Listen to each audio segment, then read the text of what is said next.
நல்ல சத்தமா சொல்லுவோம் அல்லேலூயா. இருக்கிற இடத்துல எல்லாரும் எழும்பி நிற்போம் கொஞ்ச நேரம்.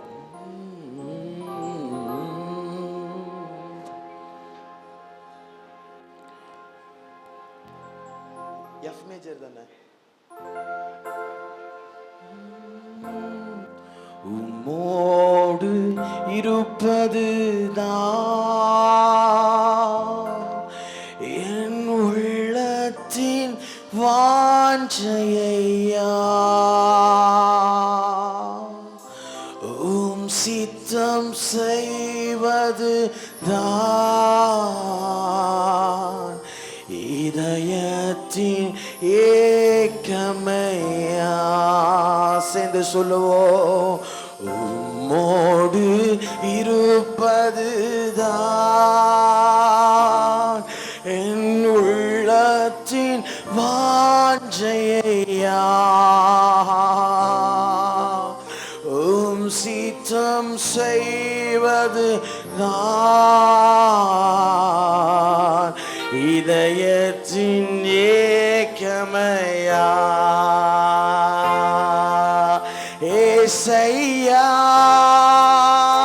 உம்மைத்தானே என் முன்னே நிறுத்தி உள்ளேன். ஏசையா உம்மைத்தானே என் முன்னே நிறு சொல்லும். எனக்காக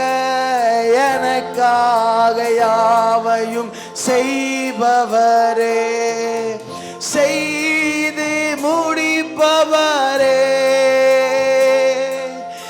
எனக்காக யாவையும் செய்பவரே, செய்து முடிப்பவரே. என் பாரங்கள்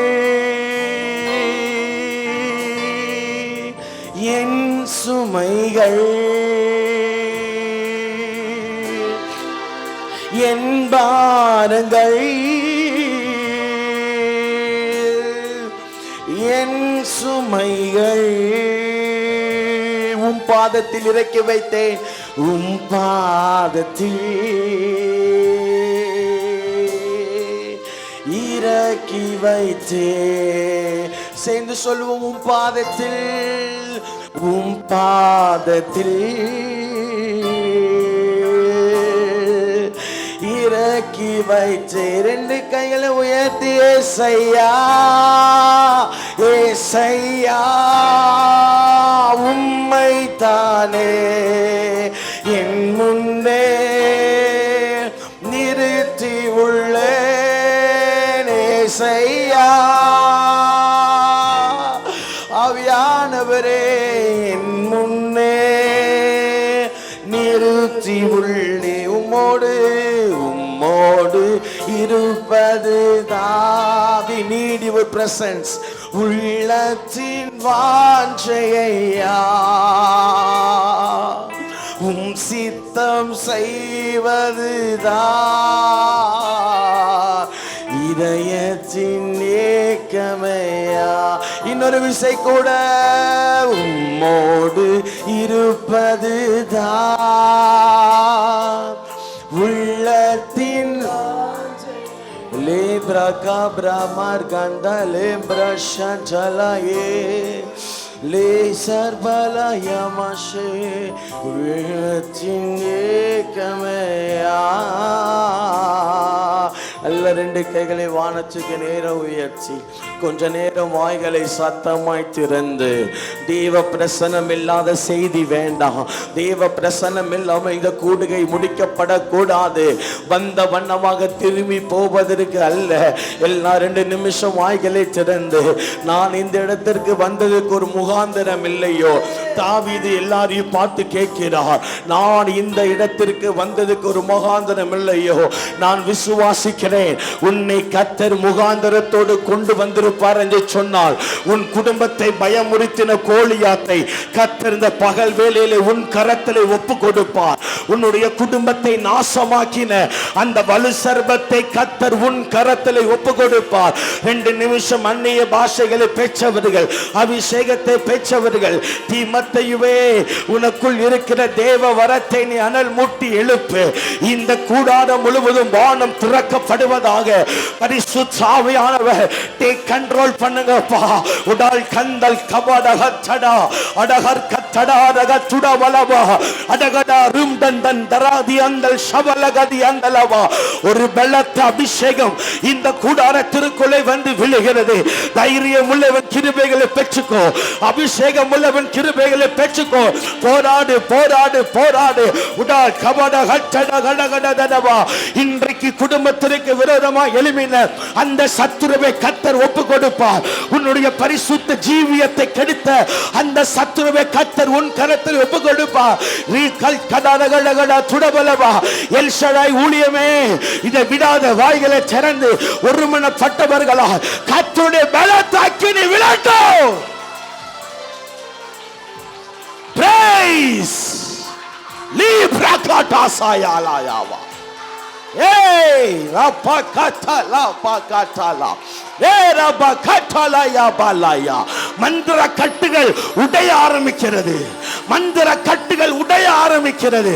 லேஷாபாடாகாச்சாலாசியா மலேலே பகதுலே சயபதலவா. ஏசையா உம்மைத்தானே என் முன்னே நிறுத்தியுள்ளே நேசையா ஏசையா. மனுஷன் அப்பத்தினாலே மாத்திரம் அல்ல, உங்க வாயிலிருந்து புறப்படுகிற ஒவ்வொரு வார்த்தையிலும் திருப்தி அடைகிறான். கர்த்தருடைய வார்த்தை காதேஷ் வனாந்தரத்தை அதிர பண்ணும். பெண்மான்களை ஈனச் செய்யும். ஊனையும் கணுக்கையும் இரண்டாக பிளக்கும். ஆதியிலே வார்த்தை இருந்தது. அந்த வார்த்தை தேவனிடத்தில் இருந்தது. அந்த வார்த்தை தேவனாய் இருந்தது. சகலமும் அவருக்குள்ளே அவராலே உண்டாக்கப்பட்டாயிற்று. எம்மா ஒரு சீஷரின் மனக்கண்களை திறந்தவர். லீதியாளின் இருதயத்தை திறந்தவர். பூட்டப்பட்ட நோவாவின் பேழை வாசலை திறந்தவர். ராஜா, ஜனம் உம்முடையது, வார்த்தைகள் எல்லாம் உம்முடையவைகள். எல் ஷடாய் நற்செய்தி ஊழியம் உம்முடையது. இந்த இடம் உம்முடையது. இந்த கழுதை உம்முடையவன். நீர் பேசும், நாங்கள் கேட்கிறோம். பரிசுத்தத்தை குறித்தும் பாவத்தை குறித்தும் கண்டித்து உணர்த்தும். நாங்கள் உணர்த்தப்படுகிறோம். முடிவிலே பேசினதை போல் அற்புதம் செய்யும். இயேசுவின் நாமத்தில் நல்ல பிதாவே. உட்கார்ந்து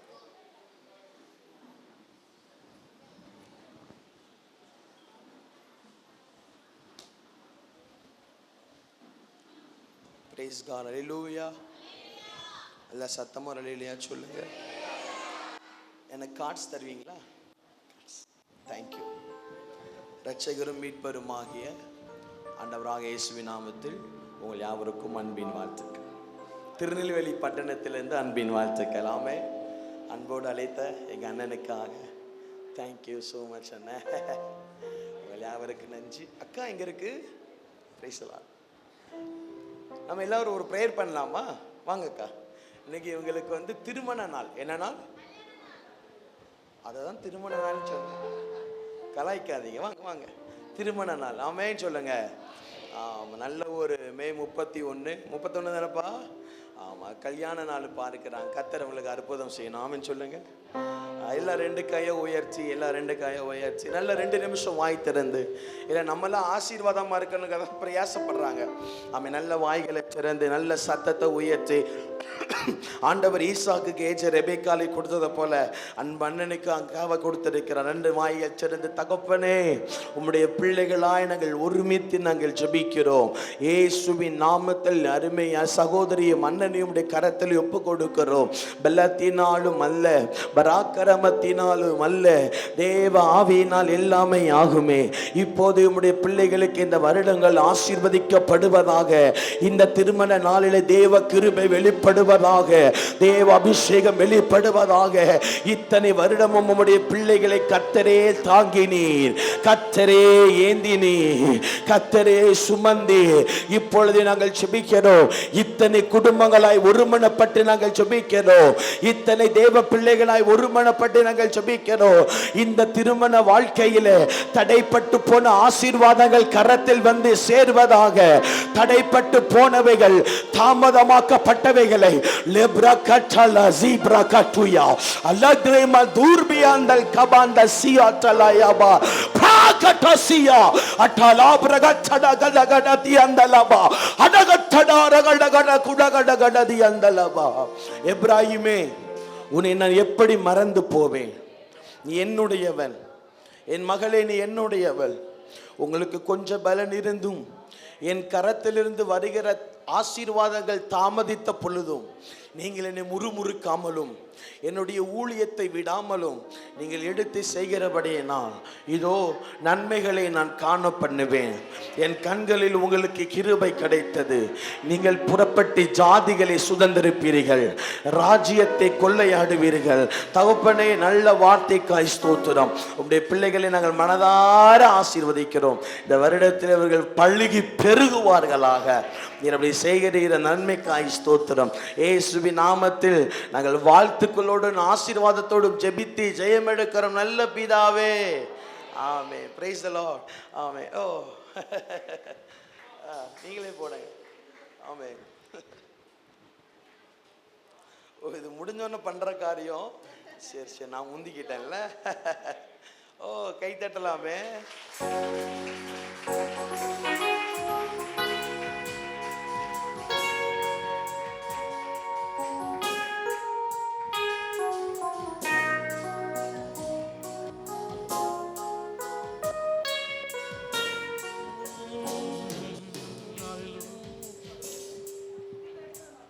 Amen.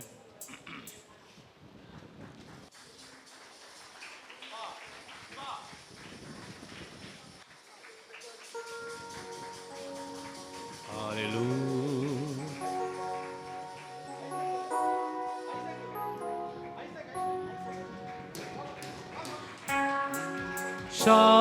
Showers of blessing, showers of blessing we need. Mercy of proudness of body, but for the showers we plead.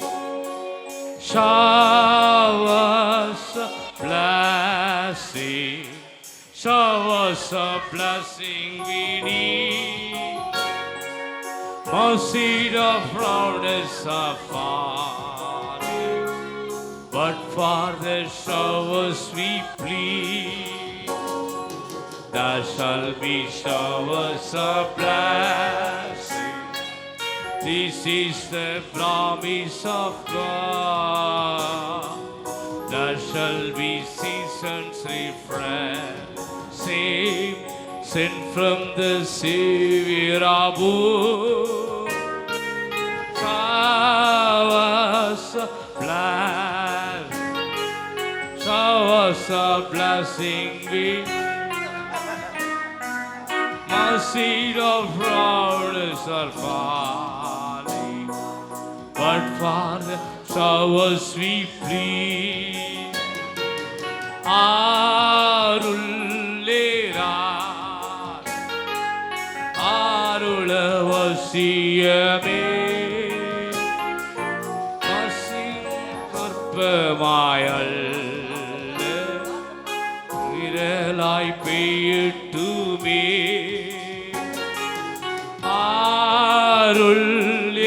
அருள்ளிராலும் அருளவசியமே, அற்பமாய் சொற்பமாய் அல்ல, தீரலாய் பெய்யட்டுமே.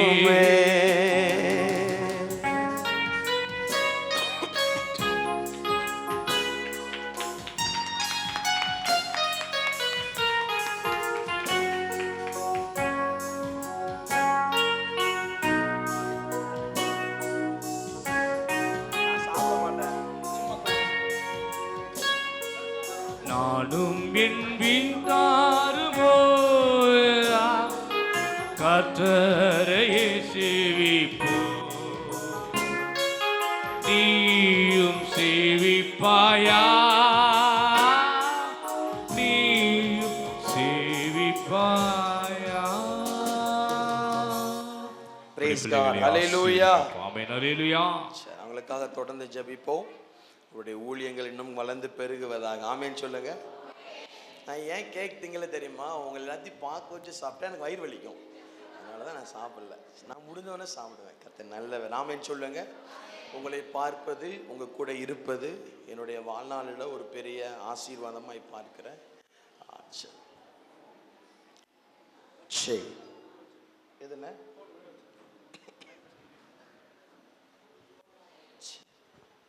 ஹல்லேலூயா.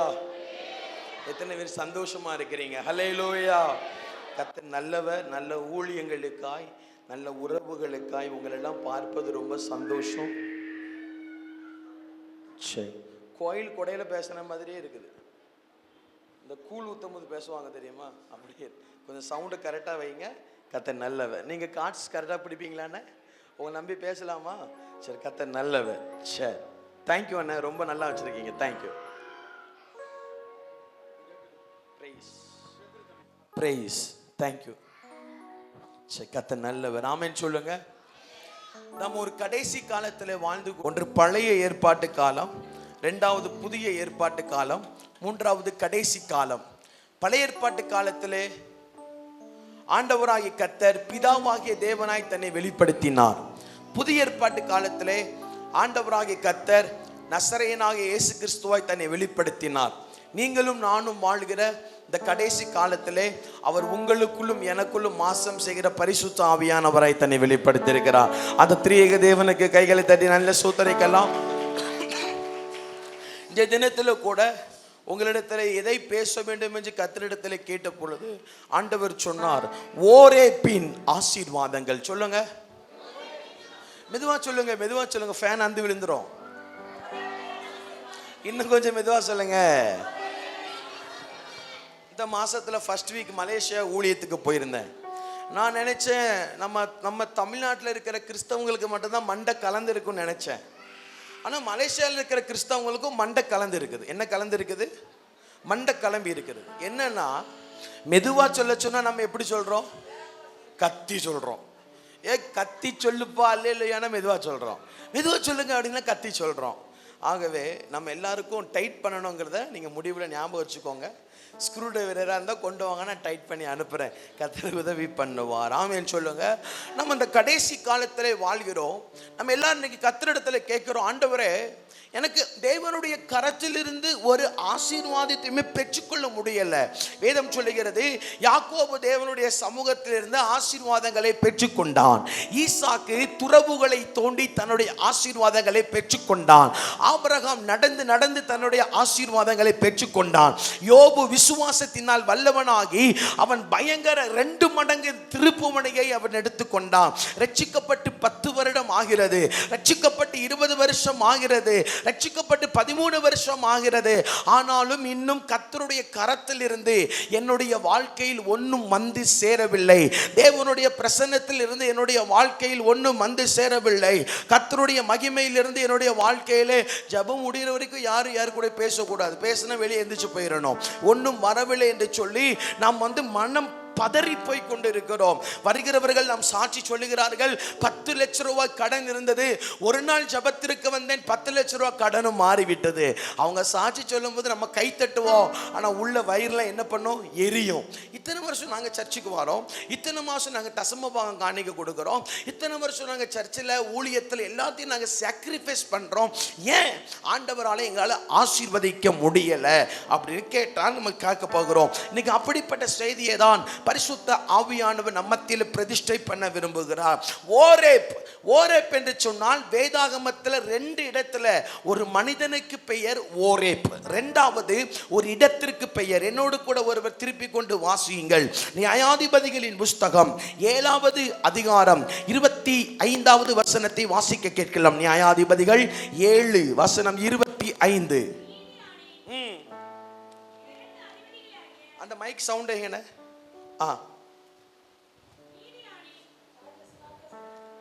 இரண்டு அதிபதிகளாகிய ஓரேபையும் சேபையும் பிடித்து ஓரேப் எனப்பட்ட கண்மலையிலும் சேப் எனப்பட்ட ஆலையிலும் கொன்று போட்டு மீதியானியரை துரத்தி ஓரேப் சேப் என்பவர்களின் தலைகளை யோர்தானுக்கு இக்கரையிலிருந்து கிதியோனிடத்திற்கு கொண்டு வந்தார்கள்.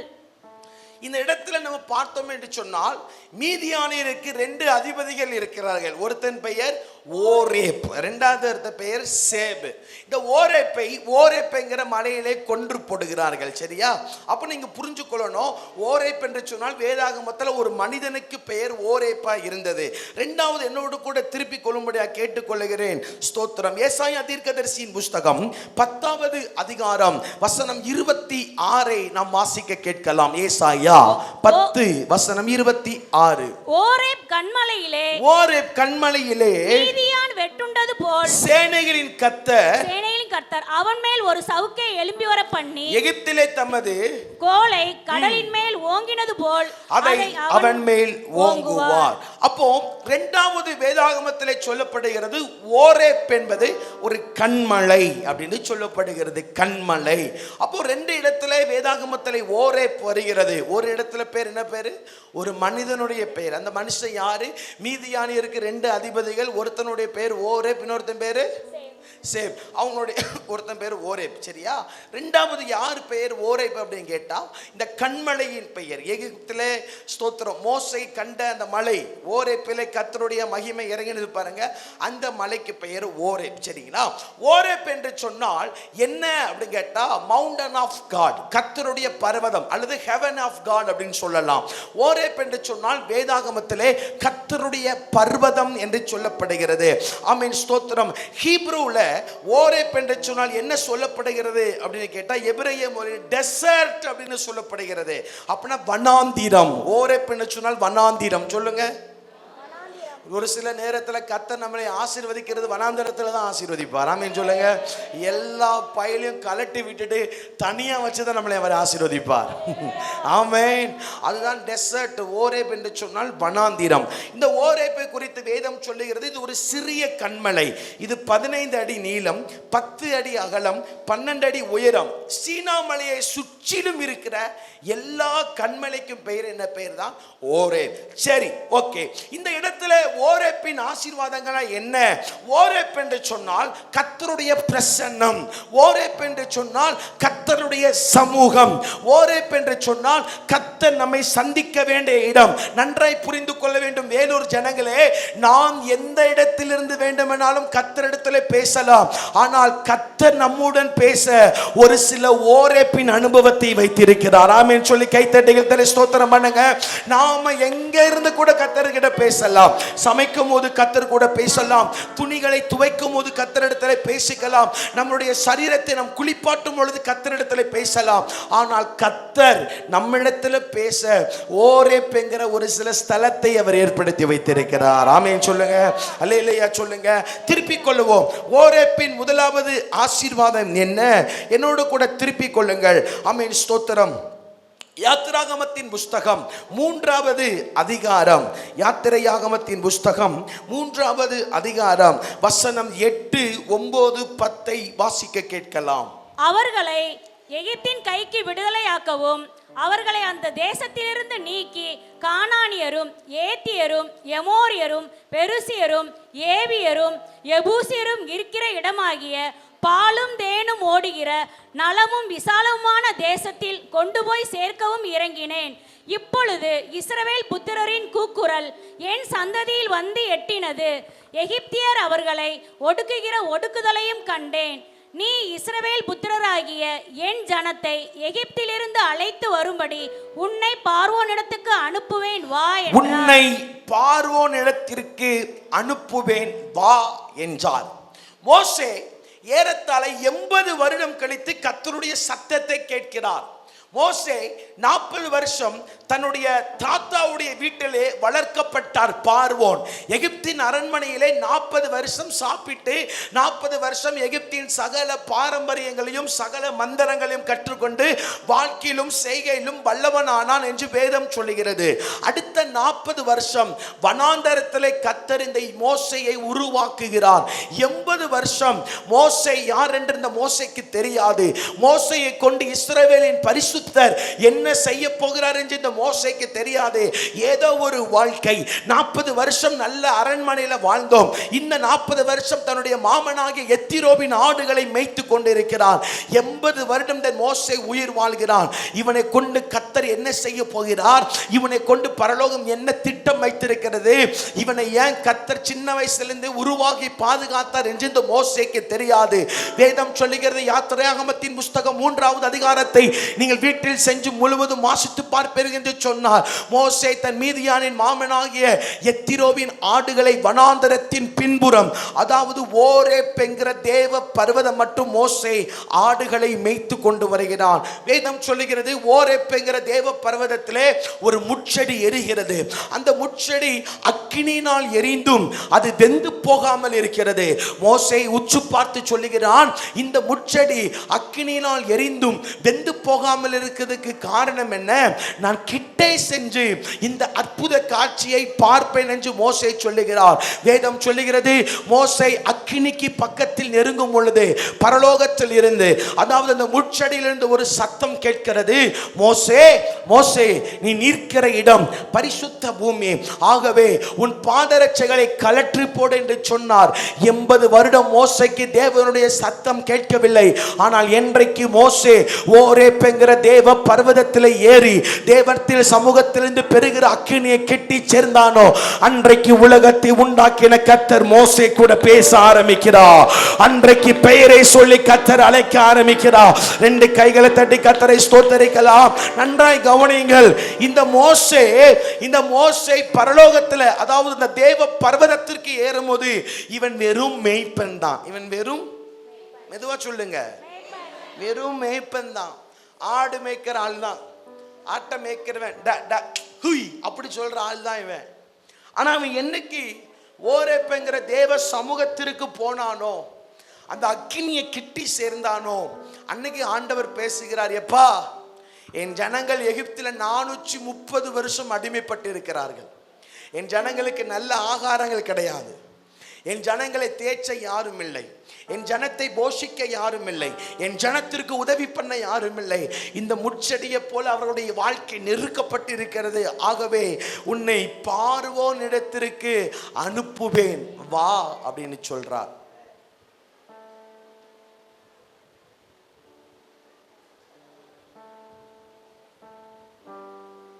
முட்டை உடஞ்சிரும், முட்டை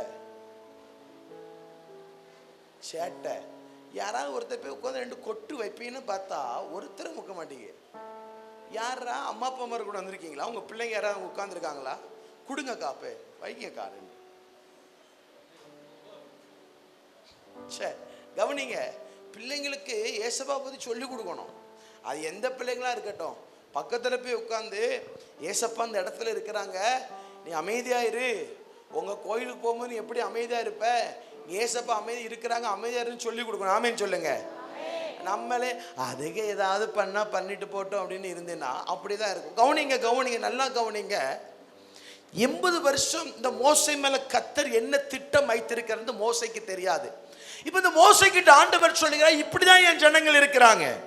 ஆளோட்டிகளை நிமித்தம் அவர்கள் படுகிற வேதனை என்னுடைய சமூகத்தை வந்து எட்டுகிறது. அவங்க ரொம்ப கஷ்டப்படுறாங்கப்பா.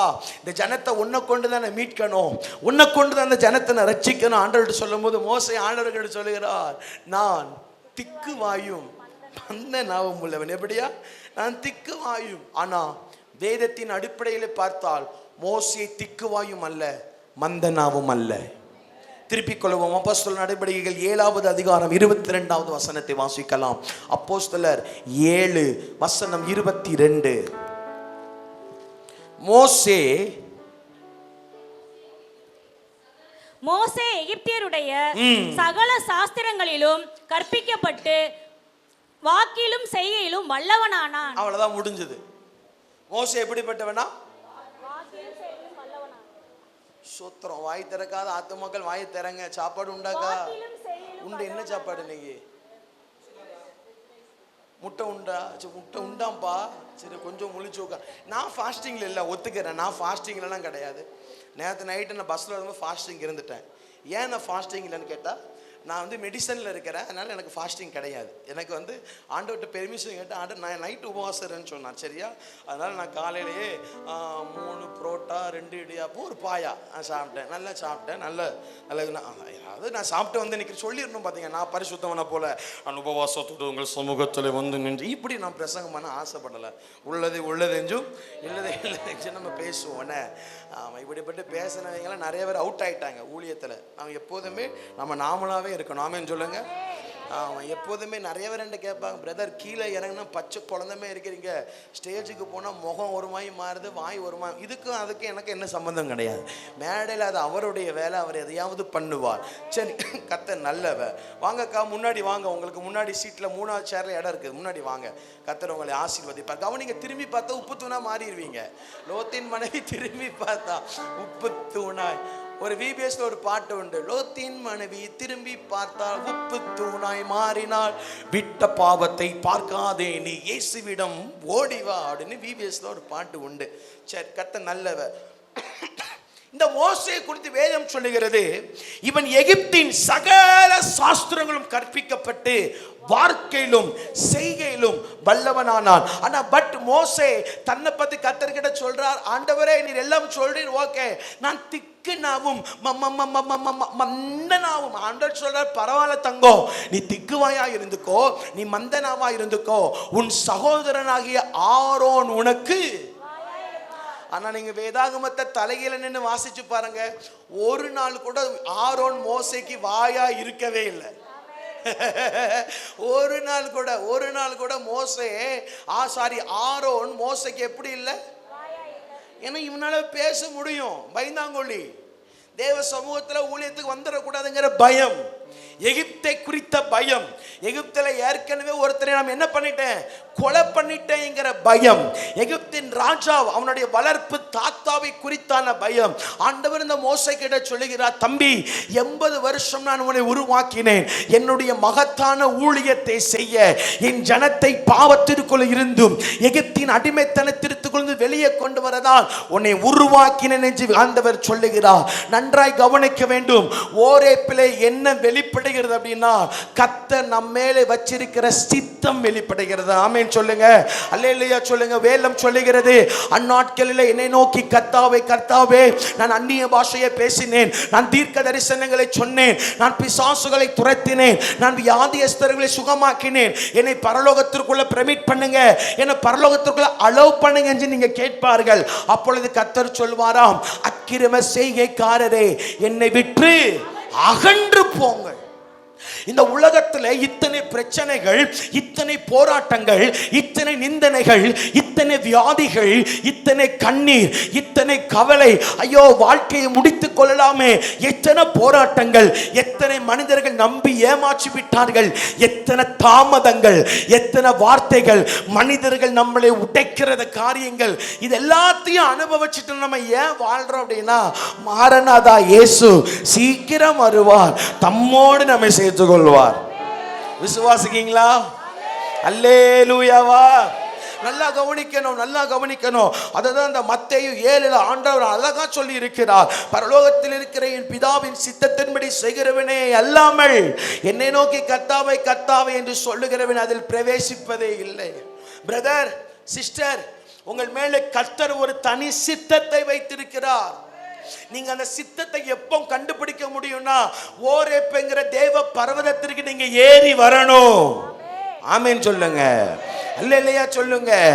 மோசே 80 வருஷமும் இவனுக்கு தொழில், 40 வருஷம் முடிவு பண்ணிட்டா, நம்ம சாவர வரைக்கும் என்னதான் மேய்க்க போறோம்? ஆடுதான் மேய்க்க போறோம். கஞ்சி தண்ணி எடுத்து ஊறுகாய் வச்சு நக்கிட்டு சாப்பிட தான் போறோம். முடிவே பண்ணிட்டான். நம்ம இப்படிதான் சார், இதுக்கு மேல எந்த உயர்வுமே. நம்ம நிறைய இடத்துல முடிவு பண்ணோம் பார்த்தீங்களா, நம்ம வாழ்க்கை அவ்வளோதான். இப்படியே வேலைக்கு போயிட்டு அப்படி வீட்டில் ரேஷன் அரிசி சாப்பிட்டு படுத்து தூங்க கொண்டுதான். இதுக்கு மேலே எங்களை உயர்த்த கத்தரால கூட இரு. ஆமாவா இல்லையா? ஹலோ வேலூர் மக்களே, ஆமாவா இல்லையா? நம்ம முடிவே பண்ணிட்டோம். எங்கள் வாழ்க்கை இவ்வளோதான் சார். என் பிள்ளை படித்து டாக்டர் ஆகுன்னு பார்த்தா இவன் கொத்தனாரா மாறி பண்ணிக்கிறான். என் பிள்ளை படித்த படிப்புக்கு 50,000 வேலை கிடைக்கணும், 10,000 ரூபா வேலைக்கு இங்கே ஜோயால் காசில் போய் போத்திசில் நின்றுட்டு இருக்கேன். அவ்வளோதான் சார் எங்கள் வாழ்க்கை. நம்ம முடிவு பண்ணலாம். மோசே தன்னை முடிவு பண்ணிவிட்டார். நம்ம வாழ்க்கை அவ்வளோதான். 40 வருஷம் ராஜா வீட்டில், 40 வருஷம் மாமாவுடைய பொண்ணை கேட்டனோம், 2-3 பிள்ளையை பெற்றுப்பட்டோம், ஆடை ஜம்முன்னு மேய்ச்சிட்டு இருக்கிறோம். எந்த பிரச்சனையுமே இல்லை. திங்கக்கிழமைனா ஆட்டு சந்தையில் போய் ஆட்டை விற்று காசை சம்பாதிக்கலாம் இல்லை? அவனுடைய வாழ்க்கை அப்படியே மாறிட்டு. 40 வருஷம் ஆட்டை மேய்ச்சா புத்தி எப்படி மாறுமா மாறாதா? 40 வருஷத்துல நோ பிரசங்கம், அவனுக்கு எந்த பிரசங்கமும் கிடையாது. 40 வருஷத்துல கத்தர் இவங்கிட்ட 80 வருஷமா கத்தருக்கு இவனுக்கு சம்பந்தமே இல்லை. கத்தர் இவன்கிட்ட பேசினதே இல்லை. ஆண்டவரை யாரும் கூட இவனுக்கு தெரியாத நிலைமையில சுத்திட்டு இருக்கிறான். புத்தி பேதலிச்சு 80 வருஷம் முடிவே பண்ணிட்டான். என் வாழ்க்கை இதுதான். என் வாழ்க்கை யாராலையும் மாற்ற முடியாது. இப்படிதான் கஷ்டப்பட்டு தான் சாவனோட விதி. ஆனா வேதம் சொல்லுகிறது, மோசே தேவ பர்வதத்திலே ஏறினான். ஏறும் பொழுது மோசே வெறும் மேய்ப்பனா இருந்தான், ஆடுகளை மேய்க்கிற மேய்ப்பனா இருந்தான். ஆனால் இறங்கும் போது 35 லட்சம் ஜனங்களை மேய்க்கிற மேய்ப்பனாய் கர்த்தர் அவனை ப்ரொமோட் பண்ணினான். இந்த பகல் நேரத்தில் பரிசுத்த ஆவியானோட உதவியுடன் சொல்லுகிறேன், நீ வரும்போது எப்படி வந்தாய் என்பது எனக்கு தெரியாது. இக்கூடாரத்தை தாண்டி போகும் பொழுது கர்த்தர் தலை எழுத்துக்களை திருப்பி அனுப்புவார். அல்லேலூயா. சார் இவன் வந்து ஓரேப்ல ஏறும்போது ஆட்டை மேய்க்கிற மேய்ப்ப. யாரை மேய்க்கிற மேய்ப்ப? ஆனா இறங்கும் போது 35 லட்சம் ஜனங்களை மேய்க்கிற மேய்ப்பனா இறங்கி வருகிறான். ஆமென் சொல்லுங்க. நீங்கள் மேய்ப்பனா இருந்தால் அதே இடத்துல தான் கர்த்தர் உங்களை உயர்த்துவார். நீங்க வெறும் சாதாரணமான மனிதனா இருந்தீங்கன்னா அந்த ஸ்தானத்துல தான் கர்த்தர் உங்களை உயர்த்துவார். ஆமென்.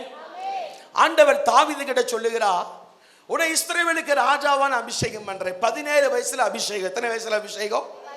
உன்னை ராஜாவாய் அபிஷேகம் பண்ணுங்க. ஒருவேளை நம்மளை கத்தர் கூப்பிட்டு உன்னை இந்தியா மேல நான் ராஜாவாய் அபிஷேகம் பண்றேன்னா நேரம் நம்ம டெல்லியில போய் மோடிஜி கிட்ட கருத்துட்டு கொஞ்சம் இறங்குங்க, நான் தான் அங்க பிரதமர் ஏசப்பா சொல்லிட்டாருன்னு சொல்லுவோம். Yes sir no. உங்களை ஆண்டவர் கூப்பிட்டு உன்னை இந்த இந்தியாவில் பிரதமராய் கத்தர் உன்னை அபிஷேகிக்கிறார்னு ஒரு 5 ரூபா வீடு என்னப்பா கேட்ட உங்க தலை மேல ஊற்றி உங்களை அபிஷேகம் பண்ணி விட்டவங்களேன், நேரம் அடுத்த ஃப்ளைட்டை பிடிச்சி நம்ம நேரம் டெல்லிக்கு போயிடுவோம். டெல்லிக்கு போய் அவர் போயோ அவரை வெளியே வர சொல்லி நான் தான் அடுத்து என்ன விளையாண்டுட்டு இருக்கியா சுட்டு தள்ளிடுவோம். ஏன் ஆண்டவர் எங்களை என்ன பண்ணிட்டார்? அபிஷேகம் பண்ண சண்டை போடுவோம். ஆனால் இவன் எத்தனையோ வருடங்கள் 17 வயசுல வாக்கு தத்தத்தின் அபிஷேகம், 37 வயசுல தான் இவன் ராஜாவாய் மாறுகிறான். மெதுவா சொல்லுங்க. ஐயோ சத்தமா சொன்னீங்கன்னா உயர்த்தப்பட்டுருவீங்க. நீங்க உயர்த்தப்படவே கூடாதுப்பா. அடுத்த வருஷம் நான் வர்ற வரைக்கும் அப்படிதான் இருக்கணும். தின்னுட்டு தானே வந்தீங்க. ஃபாஸ்டிங் வந்தாலும் கை தூங்க பொய் சொல்லி கை தூக்குனீங்கன்னா கையில் ஏதாவது வந்துடும். அது 3/4 வயசு நம்ம டிக்கெட் தான் உட்காந்துருக்கீங்க. கையை கீழே போடுங்க. 3/4 வயசு நாங்கள் சாப்பிட்டு தான் வந்திருக்கிறோம். அப்போ நல்லா நீங்கள் ஆமேன்னு சொல்லி என்னை உற்சாகப்படுத்தணும். சரி, கர்த்தர் நல்லவர். கவனிங்க, இந்த ராஜாவாய் அபிஷேகம் பண்ணப்பட்ட உடனே தாவீது ராஜாவாய் மாறல்ல. அவன் மீண்டும் எதை மேய்க்க போனான்? ஆடுகளை மேய்க்க போனான். ஒருவேளை தாவீது கர்த்தரிடத்துல கேட்டிருக்கலாம், அப்பா இஸ்ரவேலுக்கும் ராஜாவாய் அபிஷேகம் பண்ணினீர், நான் நேரா போய் சவுல மண்டை தட்டிட்டு நான் உட்காரணும் பார்த்தா மீண்டும் ஆடுகளை மேய்க்க வைக்கிறீங்க, என்ன காரியம்? ஆண்டவர் மௌனமா இருக்கிறார். நாட்கள் வந்தது. ஆண்டவர் தாவீது கிட்ட சொல்லியிருப்பார், உன்னை ஏன் தெரியுமா நான் ஆடுகளை மேய்க்க வச்சேன். இன்னைக்கு இந்த ஆடுகளை மேய்த்தால்தான் நாளைக்கு இஸ்ரவேல் ஜனங்கள் என்று சொல்லக்கூடிய என்னுடைய ஆடுகளை உன்னாலே மேய்க்க முடியும். கைகளை தட்டி, ஆண்டவர் நம்மளை கொண்டு போகிற பாதைகள் சரியான பாதைகள். ஆண்டவர் நம்மை நடத்துகிற விதங்கள் சரியான விதங்கள். மனிதன் வாசல்களை அடைக்கலாம், ஆனால் கர்த்தர் வாசல்களை உடைப்பார். அல்லேலூயா.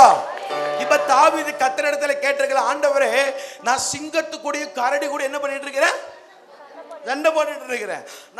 நான் ராஜரிகத்துல உட்கார்ந்து சண்டை போட. ஆண்டவர் சொல்றார், இன்னைக்கு நீ சிங்கத்து கூட கரடி கூட சண்டை போட்டாதான் நாளைக்கு ஒருவனும் எதிர்க்க முடியாத கோலியாத்தை உன்னுடைய கரத்தில் நான் தர முடியும். கைகளை தட்டி கர்த்தரை ஸ்தோத்திரம் பண்ணுங்க. மெதுவா கை தட்டுங்க, சத்தமா கை தட்ட கூடாதுப்பா. ஆண்டவர்கிட்ட அடுத்து தாவீது கேட்பார், ஆண்டவரே சிக்கன் மட்டன் தந்தூரி சிக்கன் சாப்பிட வேண்டிய நான் காட்டுக்குள்ள இருக்கிற மாங்காவை அடிச்சு பழத்தை அடிச்சு சாப்பிட்டு இருக்கேன். ஆண்டவர் சொல்றா, தம்பி உன்னை நான் சாப்பாட்டுல பஞ்சம் வைக்கல, இன்னைக்கே நீ கல் எறிஞ்சு பழகுனாதான் நாளைக்கு இந்த கோழியாத்து அடிக்க இந்த கல்லு பயன்படும். அப்போ ஆண்டவர் நம்முடைய வாழ்க்கையில செய்கிற எல்லாமே ப்ரீ பிளான், பல திட்டங்கள். வேதம் சொல்லுகிறது, தேவனிடத்திலே அன்பு கூறுகிறவனுக்கு சகலமும் நன்மைக்கு ஏதுவாய், சகலமும் நன்மைக்கு ஏதுவாய். அவைகள் தீமைக்கானவைகள் அல்ல. கர்த்தர் நம்முடைய வாழ்க்கையில செய்கிறவைகள் இன்றைக்கு நம்முடைய புத்திக்கு எட்டாதவைகளாக இருக்கலாம், இன்னைக்கு நம்முடைய நினைவுகளுக்கு எட்டாததாக இருக்கலாம். ஆனால் இந்த பகல் நேரத்தை பரிசுத்த ஆவியானவர் சொல்லுகிறார், நான் உன்னை வனாந்தரத்தில் நடத்துவது நல்லது, நீ வனாந்தரத்தில் கற்றுக்கொள்ளக்கூடிய பாடங்கள் நல்லது. ஓரே பெங்கிற தேவ வனாந்தரத்திலே கர்த்தர் மோசேயை சந்தித்தார், அவனுடைய வாழ்க்கை மாறினது. அல்லேலூயா. ஆகாரை கர்த்தர் வனாந்தரத்தை சந்திக்கிறார். நம்முடைய ஆண்டவர் வனாந்தரத்தின் தேவன். ஆமென் சொல்லுங்க. நல்லா புரிஞ்சுக்கோங்க சிஸ்டர், உங்களை ஆண்டவர் வனாந்தரத்தில் நடத்தினாதான் கர்த்தர் உங்க கூட இருக்கிறான்னு அர்த்தம். ஆமென் சொல்றீங்களா? ஏன்னா வேதம் சொல்லுகிறது, ஒருவன் தன்னைத்தானே வெறுத்து தான் சிலுவைய. அப்போ கிறிஸ்தவ வாழ்க்கை என்பது கம்ஃபர்டபுளான வாழ்க்கை இல்லை, சிலுவையை சுமக்கிற வாழ்க்கை, தாமதங்களை சுமக்கிற வாழ்க்கை, அவமானங்களை சுமக்கிற வாழ்க்கை, நிந்தைகளை சுபமாய் சுமக்கிற வாழ்க்கை. அப்ப நன்றாய் கவனிக்கணும். நம் மற்றவர்களை வச்சு நாம என்ன பண்ணக்கூடாது, எடை போடக்கூடாது, கம்பேர் பண்ணக்கூடாது. நான் சொல்லுவேன், உண்மையான ஆசீர்வாதம் என்ன தெரியுமா சிஸ்டர்? கடனே இல்லாம வாழ்றதுதான் உண்மையான ஆசீர்வாதம். ஆமென். அல்லது நமக்கு ஒரு பேல்ட்டும் கடன் கிடையாது, ஆண்டவர்கிட்ட மட்டும் தான் கடன் இருக்கு. யாருக்கிட்ட இருக்குது? நான் ஒரு கடனாளி. யார்கிட்ட கடன் வச்சிருக்கிறேன்? ஆண்டவர்கிட்ட வச்சிருக்கிறேன். என்ற ஆண்டவர் சொல்லியிருக்கிறார், இதுவரைக்கும் என் மூலமா ஊழியத்தில் ரட்சிக்கப்பட்டு அபிஷேகம் பண்ணப்பட்டு முழுகு ஞானஸ்தானம் எடுத்து சர்ச்சுக்குள்ள போனவங்க 79 பேர். ஆண்டவர் சொல்லியிருக்கிறார், இந்த வருஷத்துல 100 பேர் எனக்கு தரணும்னு கேட்டிருக்கிறார். எத்தனை பேர் தரணுங்கிறா? 100 பேர் தரணும்னு இருக்கிறார். அதனாலதான் மாசம் 4 மிஷினரி நான் மட்டும் தாங்குறேன். பொறாம வெடிகுண்டை தூக்கி போட. நான் சிவகாசியில் வெடிகுண்டு வாங்கிட்டு வர நினைச்சேன். சரி, உங்களை இந்த டைம் விட்டு வைப்போம்னா விட்டு போயிருக்கிறேன். எல்லாம் கவனிங்க, கடனாளியா இருங்கள் கர்த்தருக்கு மட்டுமே. ஆண்டவருக்கு நான் கடனாளி. மற்றபடி உலகத்துல இருக்க எந்த சில்லற பயிலுக்கு நம்ம கடனாளியே கிடையாது. கொடுக்க தான் செய்யறேன் தவிர வாங்க கர்த்தர் விடவே. அல்லேலூயா. அப்போ நான் பரலோகத்திற்கு போனோம் அப்படின்னா என் மேல கர்த்தர் என்ன சித்தம் வச்சிருக்கிறாரு எனக்கு என்ன பண்ணணும் தெரியணும். நல்லா கவனிங்க. கொரோனா வந்துட்டு போனது, இப்போ வந்துட்டு இருக்காப்புல, அவர் வருவாப்புல.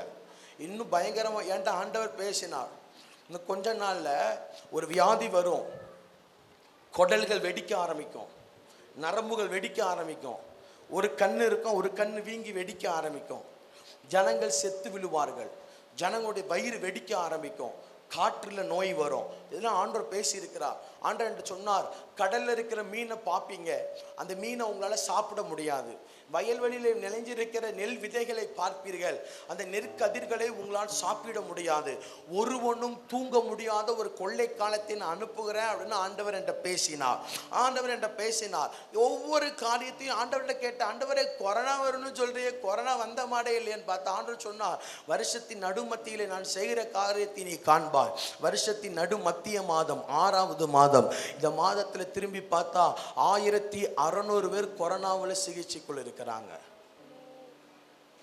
அப்போ இந்த காலங்கள் அழிய போகிறோம். நான் அதனாலதான் சொல்லுவேன், தங்கன்னு சாவாதீங்க அப்படிமே. தங்கன்னு ஒரு நாள் நியூஸ் வரப்போகுது, பிரதமர் அறிவிப்பு கொடுக்க போறாங்க, உங்ககிட்ட இருக்கிற தங்கங்களுக்கு வேல்யூ கிடையாது அப்படின்னு. அப்பன் சாவிய பாருங்க, தலையில அடிச்சு வரும். என் ஆண்டவர் பேசினார், உங்கள் தங்கத்திற்கு விலை மதிப்பற்று போயிடும். 50 பவுன் தங்கத்தை வச்சுக்கிட்டு என்ன ஆட்டம்? உனக்கு ஒரு நாள் வேட்டு வைப்பாரு, அப்ப அடுத்த நாள் வீட்டுக்கு வரும், பழைய ஈயம்பு தலைக்கு பெருச்சம்பளம். 50 கிலோ தங்கத்தை தந்தாலும் உனக்கு 5 ரூபா ஜிலேபி முட்டாய் தான் தருவான். டவுரி அப்பா வாங்குற டவுரி உன் டவுசரை கலட்டிட்டு விடணும், தோத்தரும். ஆமேன்னு சொல்லுங்க. ஜாதி பார்க்க கூடாது. ஆமேன். நம்ம எல்லாம் ஒரே ஜாதி, பரிசுத்த ஜாதி. நீங்களாம் என்னங்க ஜாதி பார்க்குறீங்க? ஜாதியில ஊருன வேணாம், கூலிப்படையக்காரன் கூட இருந்த வேணாம். மோசமான பையன், திருட்டு பையன், பேப்பர்லாம் போய் ஜெயிலுக்கெல்லாம் போய் கொடூரமான வேணாம். ஒன்னைக்கு ஒன்னே புரிஞ்சுக்கிட்டேன், நம்ம ஜாதி பரிசுத்த ஜாதி மட்டும்தான். ஆமே. உலகத்துல 2 ஜாதி, ஒன்று ஆண் ஜாதி, 2வது பெண் ஜாதி, இப்போ 3வது இன்னொரு ஜாதி உருவாயிட்டு இருக்கு, டிரான்ஸ்ஜெண்டர். அது இருக்கலாம். நம்ம பியூர் ஜாதி அப்பாவுடைய ஜாதி தான். ஆமென் சொல்லுங்க. இவங்க ஜாதி பார்த்து கல்யாணம் முடிப்பாங்களா? வசன காலை இந்த காரியம் கொத்தரால் வந்ததான், கொல்லணும் உங்களை. எக்கா மாப்பிள்ளை நம்மாலா? ஆமா ஆமாக்கா நம்ம ஜாதி தான், முடிச்சிடலாமா? முடிச்சிடலாம். எவ்வளவு போடுவாவ பொண்ணுக்கு? ஏக்கா ஏக்கா அவ நல்ல வசதியானது, ஒரு 50 கேட்போம்க்கா. என்ன ஒரு 50 கேட்போம். தங்க விற்கிற விலைக்கு 50 தான்.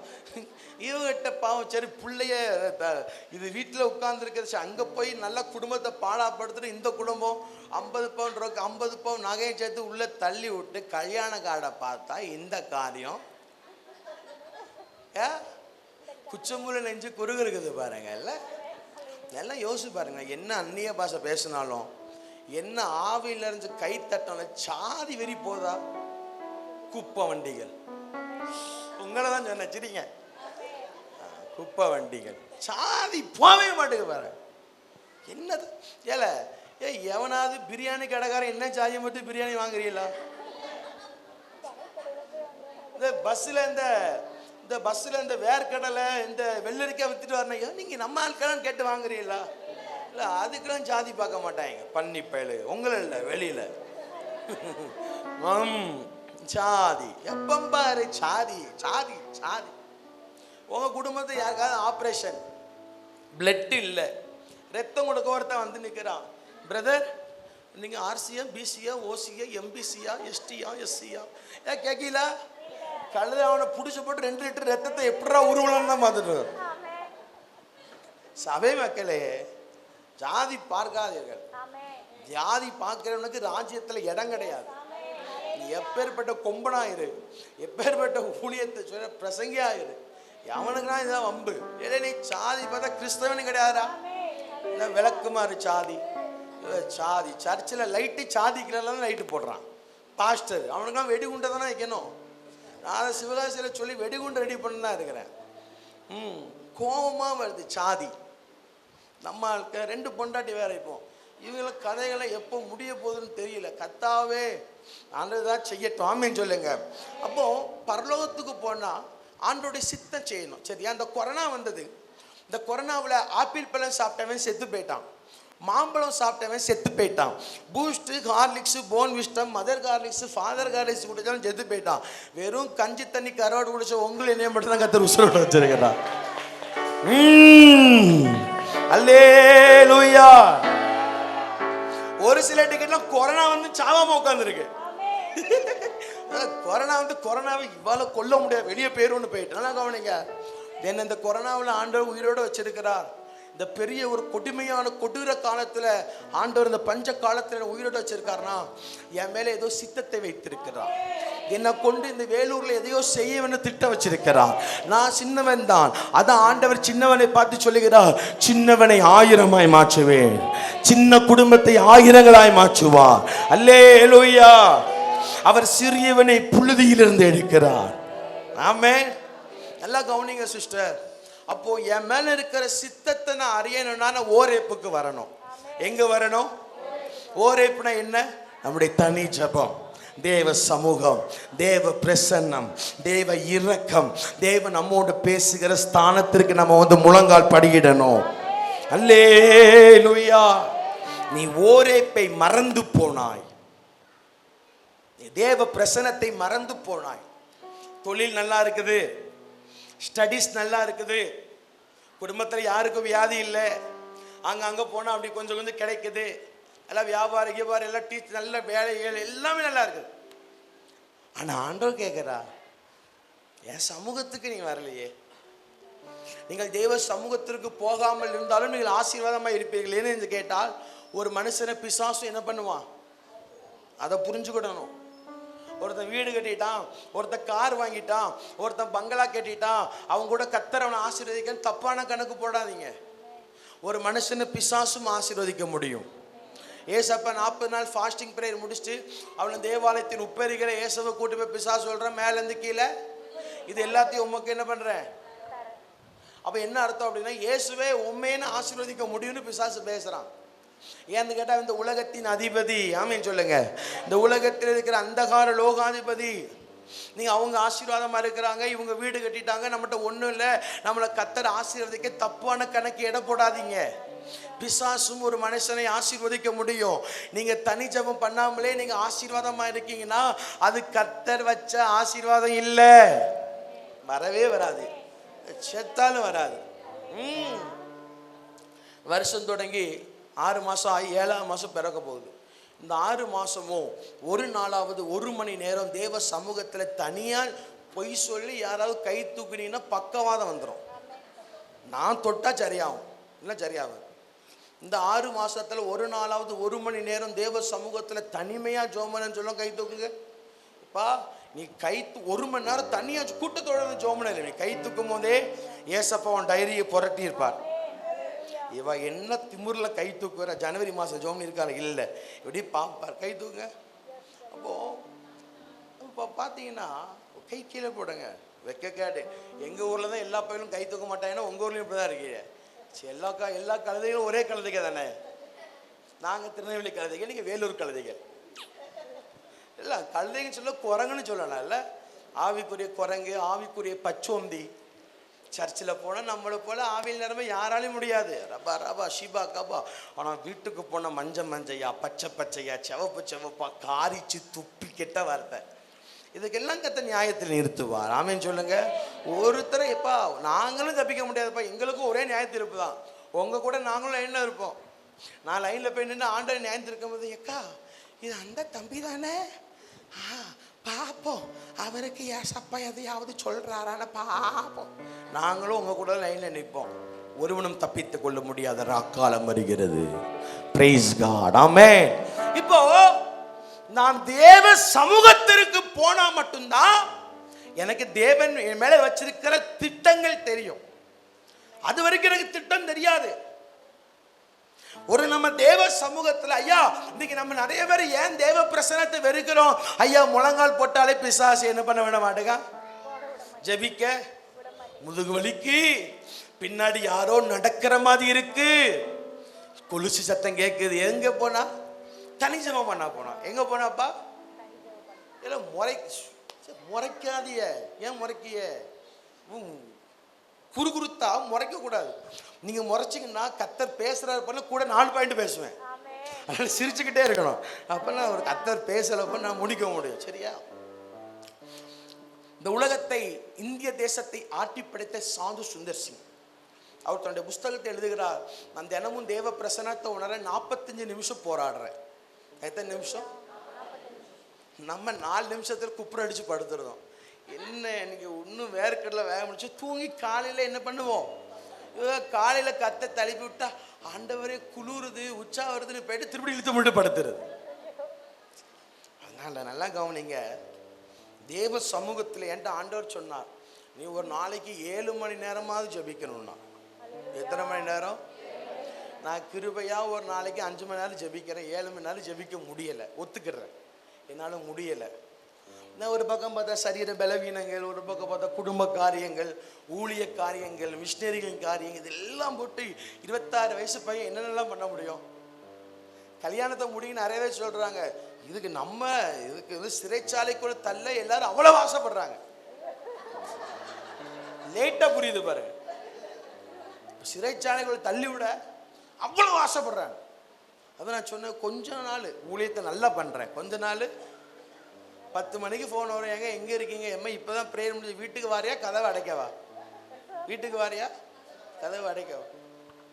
யாருக்கிட்ட ப்ரேயருக்கு ஃபோன் பேசிகிட்டு இருந்தா, என்ன எவ்வளோ நேரம் ஃபோன் பேசுவியா? யார் என்ன? எம்மோ ஒரு ப்ரேயர் கால் வந்து எனக்கு நடக்கலை, நான் பார்த்த ஊழியர்களுக்கு நடந்தது, நான் இப்போவுமே என்னை சுதாரித்து கொண்டேன். என்ன நான் தான் பிளான் பண்ண, கல்யாணம் முடிஞ்சோடனே ஜெபம், ஃபோன் ஜெபம் ஊழியத்தை அவட்டே கொடுத்துருவோம், சாவட்டும் அவன் 2 மணி நேரம் பேசு, உனக்கு வீட்டிலேருந்து என்ன வேலை? கவனிங்க, ஒரு பையன் என்கிட்ட கேட்டான், யாக்கோபு என்ன பண்ணினார்? லவ் பண்ணா. என்ன பண்ணா? ஏன் வாயத்தரங்களேன்.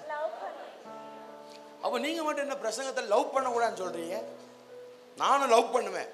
அப்போ யாக்கோபை பைபிள் கிழிச்சு போடுங்க அப்படின்னு நான் சொன்னேன். லவ் பண்ணு. யாக்கோபு எத்தனை வருஷம் பொண்டாட்டிக்காக சாணி எழுனா? ஏறத்தால 7 அந்த 7 இந்த 7 சேர்த்து ஒரு 14 வருஷம் சாணி எழுனா. எல்லாம் கழுதனை இன்னைக்கு கட்டிட்டு நாளைக்கு ஓடி போகலாமான்னு கேட்க. இன்னைக்கு இன்ஸ்டாகிராமில் மெசேஜ் பண்ணிட்டு நாளைக்கு ஓடி போகலாமா, கல்யாணம் முடிச்சுக்கலாமா கேட்குறேன். நீ ஒரு 14 வருஷம் காத்துரு. லவ் பண்ணிட்டு ஒரு 14 வருஷம் காத்துரு. அடுத்து நீ கல்யாணம் பண்ணிக்கணும். அவன் சாமி உன்கிட்ட தெரியாமல் வந்துட்டான்னு நடந்து போயிட்டான். அதாவது எல்லாமே ஒன்று தான். லவ் பண்ணுறோன்னா நம்மளே போய் கிணத்துக்குள்ளே குதிக்கிறோம். அரேஞ்ச் மேரேஜ்னா குடும்பத்தை எல்லாரும் கிணத்துக்கு தூக்கி போடுறாங்க. எல்லாம் ஒன்று தானே சிஸ்டர், எல்லாம் ஒன்று தானே. ஆனால் கத்தர் கொடுக்கறது சரியாயிரும். கத்தர் கொடுத்தான்னா பிரியாணி சாப்பிட்டாலும் வீட்டம்மா கூட இருப்பா, கஞ்சி தண்ணி சாப்பிட்டாலும் கூட இருப்பான். அந்த அந்த அந்த அந்த வே ஆஃப் அந்த காடுடைய சித்தத்திற்கு நம்ம பிள்ளைங்களும் நாமளும் காத்திருக்கணும். வாலிபர்களுக்கு சொல்கிற அன்பான ஆலோசனை, காத்திருப்போம். நம்ம அம்மாவுக்கு தெரியும் நம்ம எப்படிப்பட்ட குரங்கு, நமக்கு எப்படிப்பட்ட மாப்பிள்ளையை பார்க்கணும் நம்ம அம்மா அப்பா அம்மாருக்கு தெரியும். நம்மளாம் ஏதாவது உன்னை பிடிச்சிட்டு நாளைக்கு 3வது மாதத்துல என் குடும்பத்தை பிரிக்க நினைக்கிற வலி சர்ப்பமே வெளியே போ அன்ற சொல்லாது. வலி சர்ப்பம் கிடையாது, நீ தான் வலி சர்ப்பமே கிடையாது. நீயே ஒருத்தனை பார்த்த, நீயே ஒருத்தனை எடுத்த, அவன் பிள்ளைய கொடுத்தா, அதுக்கு அடுத்து ஃபாரினுக்கு போயிட்டான். இப்போ நீ ஒரு வேளை சோத்துக்கு என்ன பண்ணிட்டு இருக்கிற? கௌரவ பிச்சை, கௌரவ பிச்சையில் இருக்கிற. நல்லா கவனிங்க, நம்முடைய வாழ்க்கையில சித்தங்கள் நமக்கு தெரியாம போயிடுது. கொஞ்சம் தேவ சமூகத்திற்கு கடந்து வாங்க. ஆண்டவர் நம்மோட பேச ஆசைப்படுகிறார். ஊழியக்காரங்கிட்ட மட்டும் பேச ஆண்டவர் ஆசைப்படல, நம்மோடு கூட கர்த்தர் பேச ஆசைப்படுகிறார். எப்படி நல்லோர் மேலேயும் தீயோர் மேலேயும் மழை பெய்கிறதோ, நல்லோர் கூடயும் தீயர் கூடயும் நம்முடைய ஆண்டவர் பேசுகிறவராக இருக்கிறார். நாம் ஆராதிக்கிற ஆண்டவர் கல்லோ மண்ணோ அல்ல, மரித்தே இதோ சதா காலமும் உயிரோடு இருக்கிறார். அல்லேலூயா. The power of God.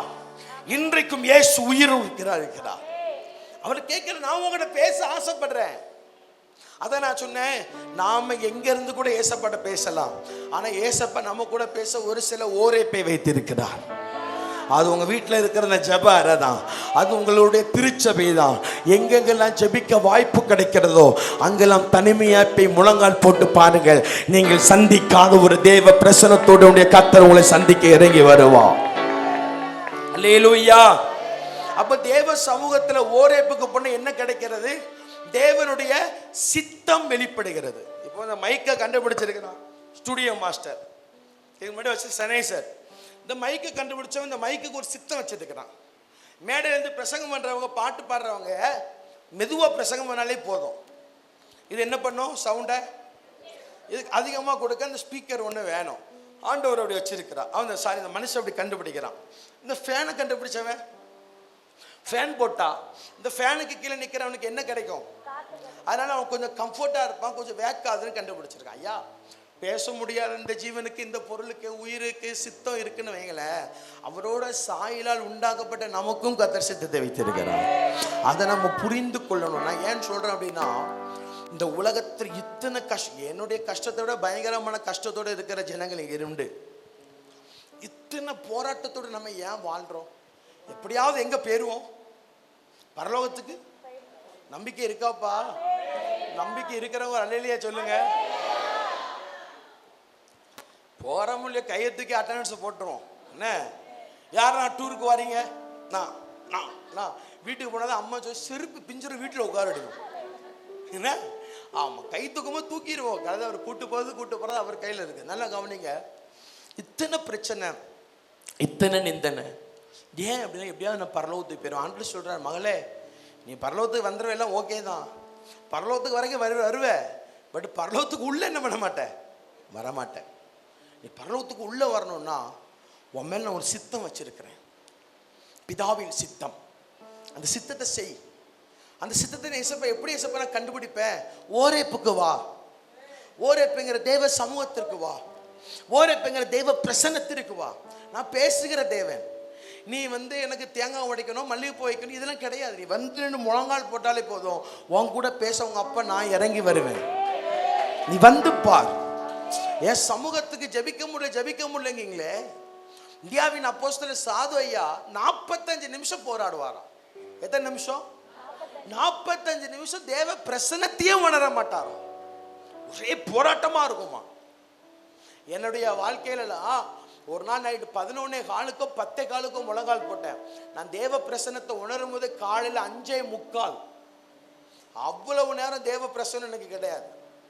ஆண்டவரே தோத்திரமே முதுகுலிக்கும். அடுத்து எந்திரிச்சு நடந்து பிதாவே தோத்தரிக்கிறேன், போக பிரசன்னத்தை உணர்கிறவ தாங்கப்பா. ஒன்றும் நடக்காது. 4 பாட்டு பாடுவேன். அப்படியே கடத்தி நான் தேவ பிரசன்னத்தை உணர்ந்து 5:45. 5:45 ஜோமன கண்ணை மூடுனா அத்தனை மணி நேரமும் கிடைக்காத ஒரு பலன் வந்து என்னை தூக்கி எறிந்தது. அந்த 4 கீழ் மாத்திரமல்ல, அந்த வருடத்திற்கு தேவையான பலனை கத்த தந்தா. நீ வா ஜபத்திற்கு, தனியா வா. தனியா ஜபிக்க எங்க வீட்டுல ஜபார இல்ல பாஸ்டர், சர்ச்சு இருக்குல்ல அம்மா, சர்ச்சுக்கு வாம்மா. வா, ஏதாவது தோட்டத்துக்கு வாங்க, ஏதாவது மாமரத்துக்கு கீழே வாங்க. ஆண்டவர் கூட்ட கொஞ்சம் அமர்ந்து என் மேலே என்ன சித்தம் வச்சிருக்கிறீங்கப்பா. இந்த பாஸ்டர் இன்னைக்கு சொல்லிட்டு போனார், ஒவ்வொன்றுக்கும் ஒவ்வொரு சித்தம் வச்சிங்களாமே. நீங்கள் வேதாகமத்திலையும் சரி எல்லா இடத்துலையுமே என் மேலே என்ன சித்தம் வச்சிருக்கிறீங்கப்பா. அந்த சித்தம் பெருசோ சிறுசோ, அது ஆண்டவர் பெரிய திட்டம் வச்சா அதை செய்ய பலனை ஆண்டவர் தருவார். அந்த பணத்தை ஆண்டவர் தருவார். அந்த நபர்களை ஆண்டவர் தருவார். முதலாவது ஒரு தேவ பிள்ளைக்கு கர்த்தர் தம் மேல என்ன சித்தம் வச்சிருக்காரா என்ன பண்ணணும்? தெரியணும். தெரிஞ்சாதான் போக முடியும். இல்லைன்னா வானத்தை பார்த்தேன், பூமியை பார்த்தேன், நரகத்துக்குள்ள போனேன்னு போக வேண்டியதான். தப்பிக்க முடியாது. வாய்ப்பில்லை ராஜான்றவர் ஆண்டவர். வாய்ப்பில்லப்பா, நீ உள்ள வேற நோ அந்நிய பாஷை பேசுறேன். ஓ, வேலூர்ல உபவாசத்துக்கு போனேன். ஓ, எங்க சர்ச்சில் காணிக்க கொடுப்பேன். ஓ, வேற வேற டிவியில சத்திய டிவி பார்ப்பேன். ஓ, வேற ஏஞ்சல் டிவி பார்ப்பேன். வேற ஆசீர்வாதம் டிவி பார்ப்பேன். வேற என்ன பண்ணுவேன்? நல்லா தூங்குவேன். வேற நாடகம் பார்ப்பேன். கரணத்துக்கு வரலாமா? நரகத்துக்கு போய் நீயே விழுறிய மிதிச்சு தள்ளவான்னு கேட்பார். நீயே இப்ப விழுந்துரு, மிதிச்சு தள்ளிடுவான்ன்றவா. அந்த ராஜ்யத்திற்குள்ள போகணும் சிஸ்டர். நீங்க எத்தனை ஊழியக்காரங்க தேசத்தில் எழுமிட்டாங்க. யாராவது பரலோகத்தை குறித்து பிரசங்கம் பண்றாங்க, பண்ண மாட்டாங்க. ஏன்னா அவனே போக மாட்டான்னு அவனுக்கு தெரியும். ஒரு 2008-9 நினைக்கிறேன், எங்களுடைய திருநெல்வேலியில் ஃபாஸ்டிங் சர்ச்சில் முழு இரவு ஜெபம் நடக்கும். எனக்கு இந்த ட்ராம்லின் வாசிக்க ரொம்ப பிடிக்கும். அந்த ட்ரம்ஸை அடிச்சு சிலுக்கு அடிக்க ரொம்ப பிடிக்கும். நல்லா அடிப்பேன். நான் வந்து ஜெபத்துக்கு எதுக்கு போகிறேன்னா கொட்டடிக்க. ரெண்டாவது அந்த இன்ட்ரல் பீரியடில் வந்து என்ன தருவாங்கன்னா, ஒரு சிரட்டிலையோ ஒரு டம்ளர்லையோ நல்லா தேங்காய் பூ பால் போட்டு கருப்பட்டி டீ, இந்த கருப்பட்டி போட்டு டீ தருவாங்க. சுண்டல் முறுக்கு தருவாங்க. லாலாக்கடை முறுக்குவாங்க திருநெல்வேலியில். அந்த காரியம் கிடைக்கும்னு போவேன். போட்டு கொட்டை அடித்தா வர்ற ஊழியக்கார கேள்வி தாத்தாவை தான் இருப்பார். குதிச்சு பிரசங்கம் பண்ணுவார். பரலோகத்தை குறித்து நரகத்தை குறித்து ஒன்றுக்கு தான் வராது, பயந்து நடுங்கிடுவோம். நான் அப்போ ஜபத்தை நினைச்சுடுவேன், ஏசப்பா என் ஃப்ரெண்டோடைய குச்சியை திருட மாட்டேன், சாப்பீஸை திருட மாட்டேன், என் ஃப்ரெண்டு முட்டாயை களவாண்டு திங்க மாட்டேன், செருப்பை களவாங்க மாட்டேன், ஸ்லேட்டில் எச்சு துப்பி அழிக்க மாட்டேன், ஏன்னா மன்னிச்சிருங்க ஏசப்பா. இப்படி தான் நம்ம ஜெபம் பண்ணுவோம். ஏன்னா அந்த நாட்களில் செஞ்ச பாவம் அதுதான். அன்னைக்கு திரும்புகிற இடத்துலலாம் பரலோகத்தை குறித்தான பிரசங்கம்.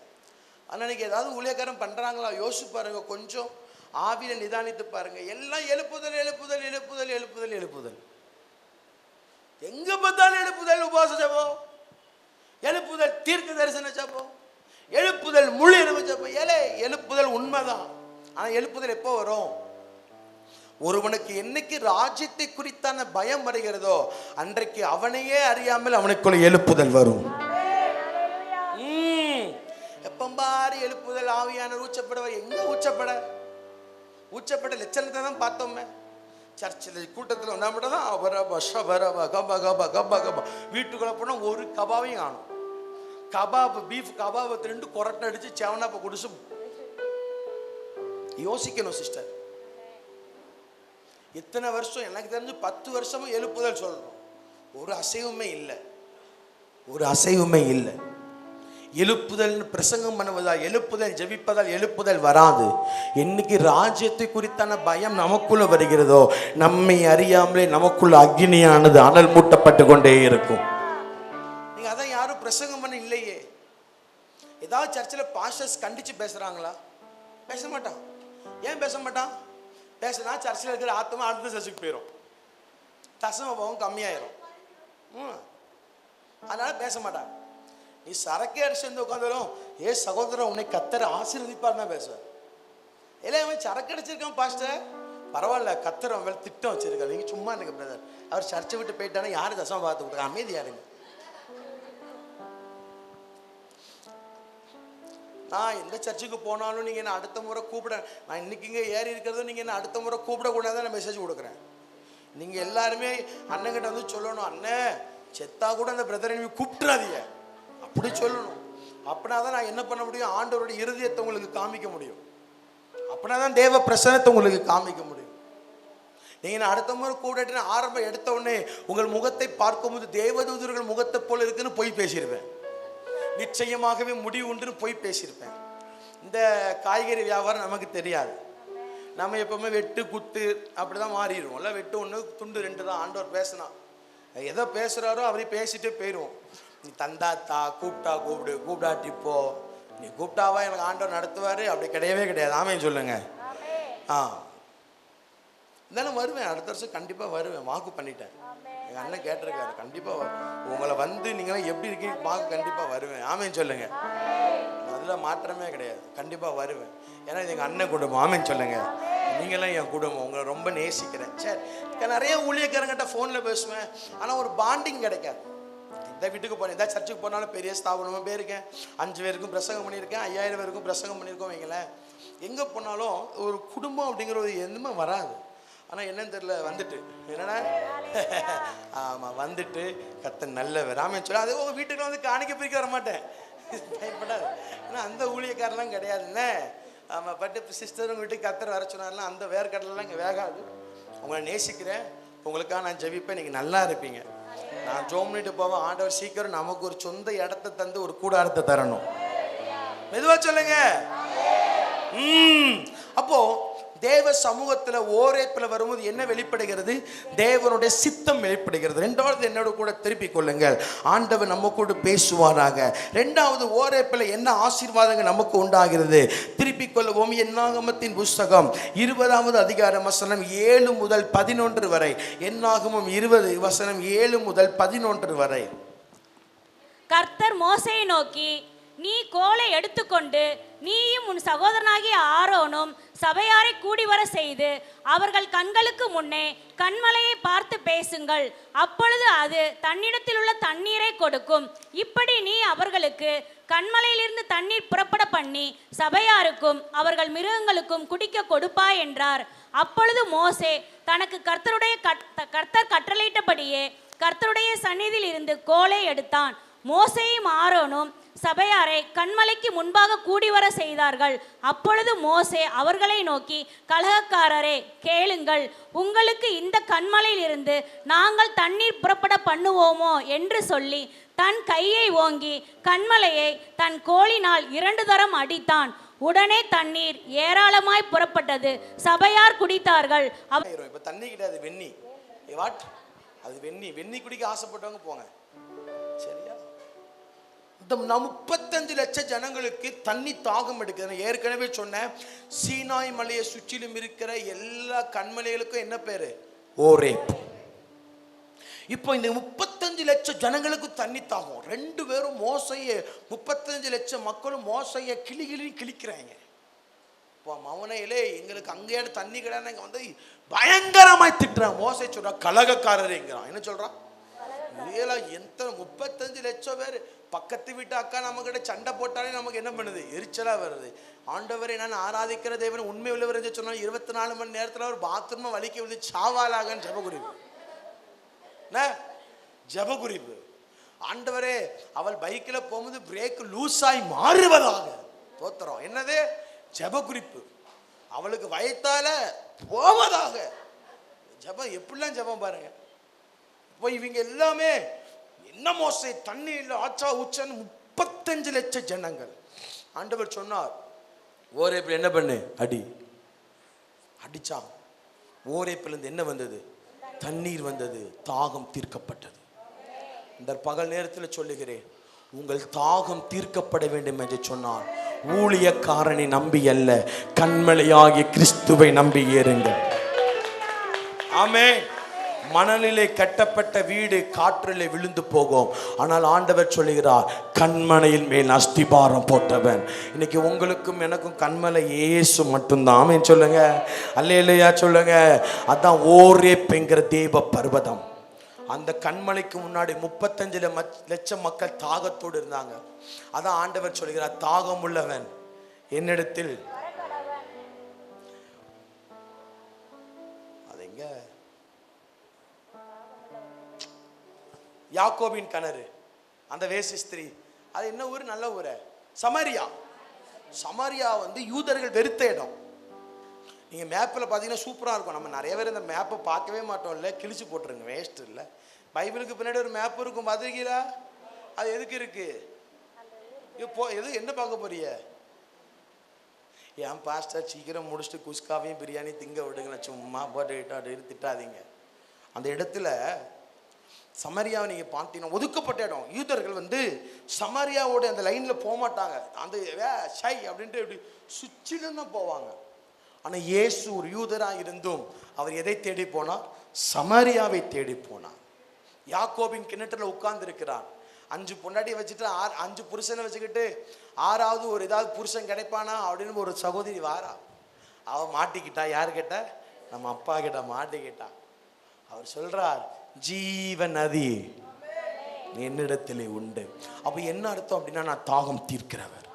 உங்க வாழ்க்கையில் உங்க பிள்ளைகளை குறித்து தாகம் இருக்கலாம், உங்கள் குடும்பத்தை குறித்தான தாகங்கள் இருக்கலாம், உங்கள் எதிர்காலத்தை குறித்தான தாகங்கள் இருக்கலாம்.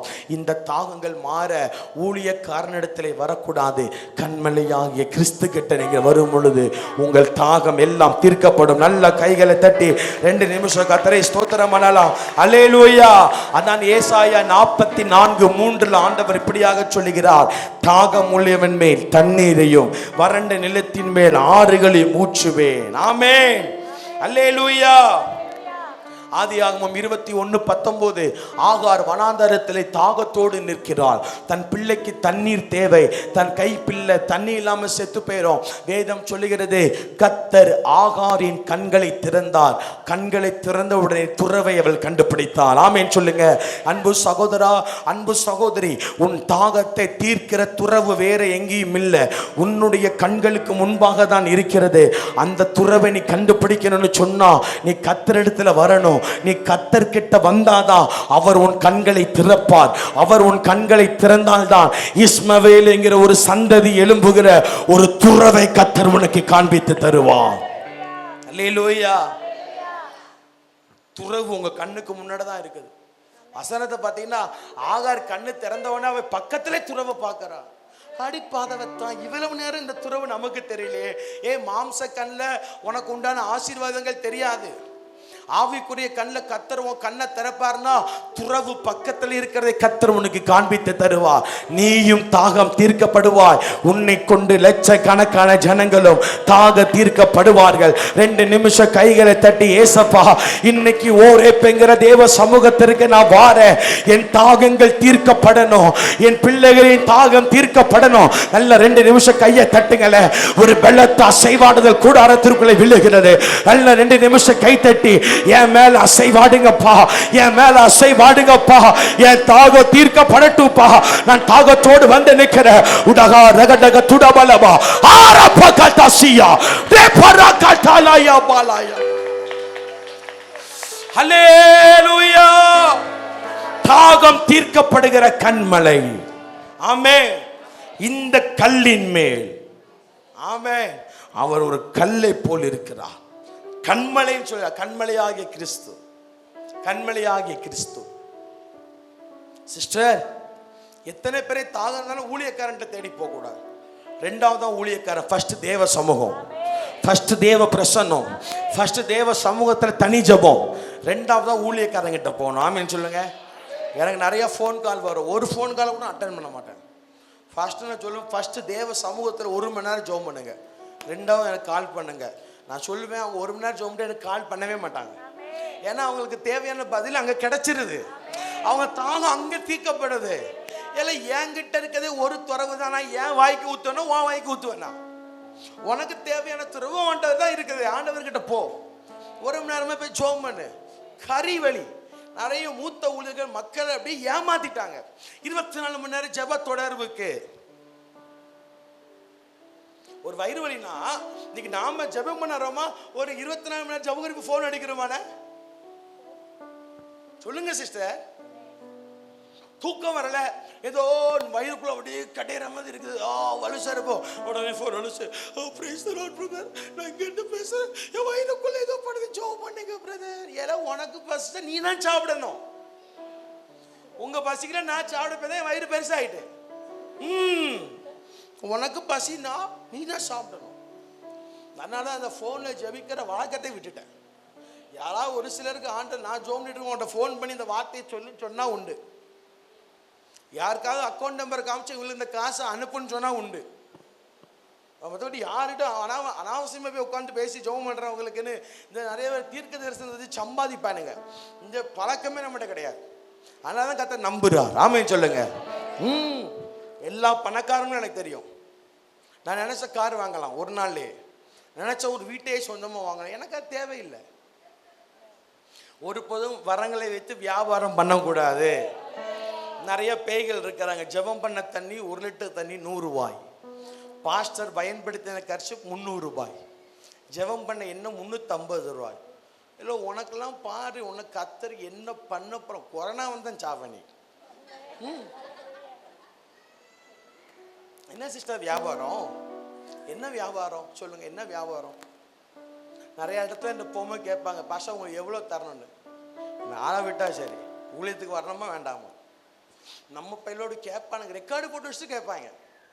என்ன போட்டு வச்சுட்டு? நம்ம சவுத்துலாம் திருட்டு பயலுங்க. யாருக்கிட்டையுமே வச்சுக்கு பேரம் பேசுனதே கிடையாது.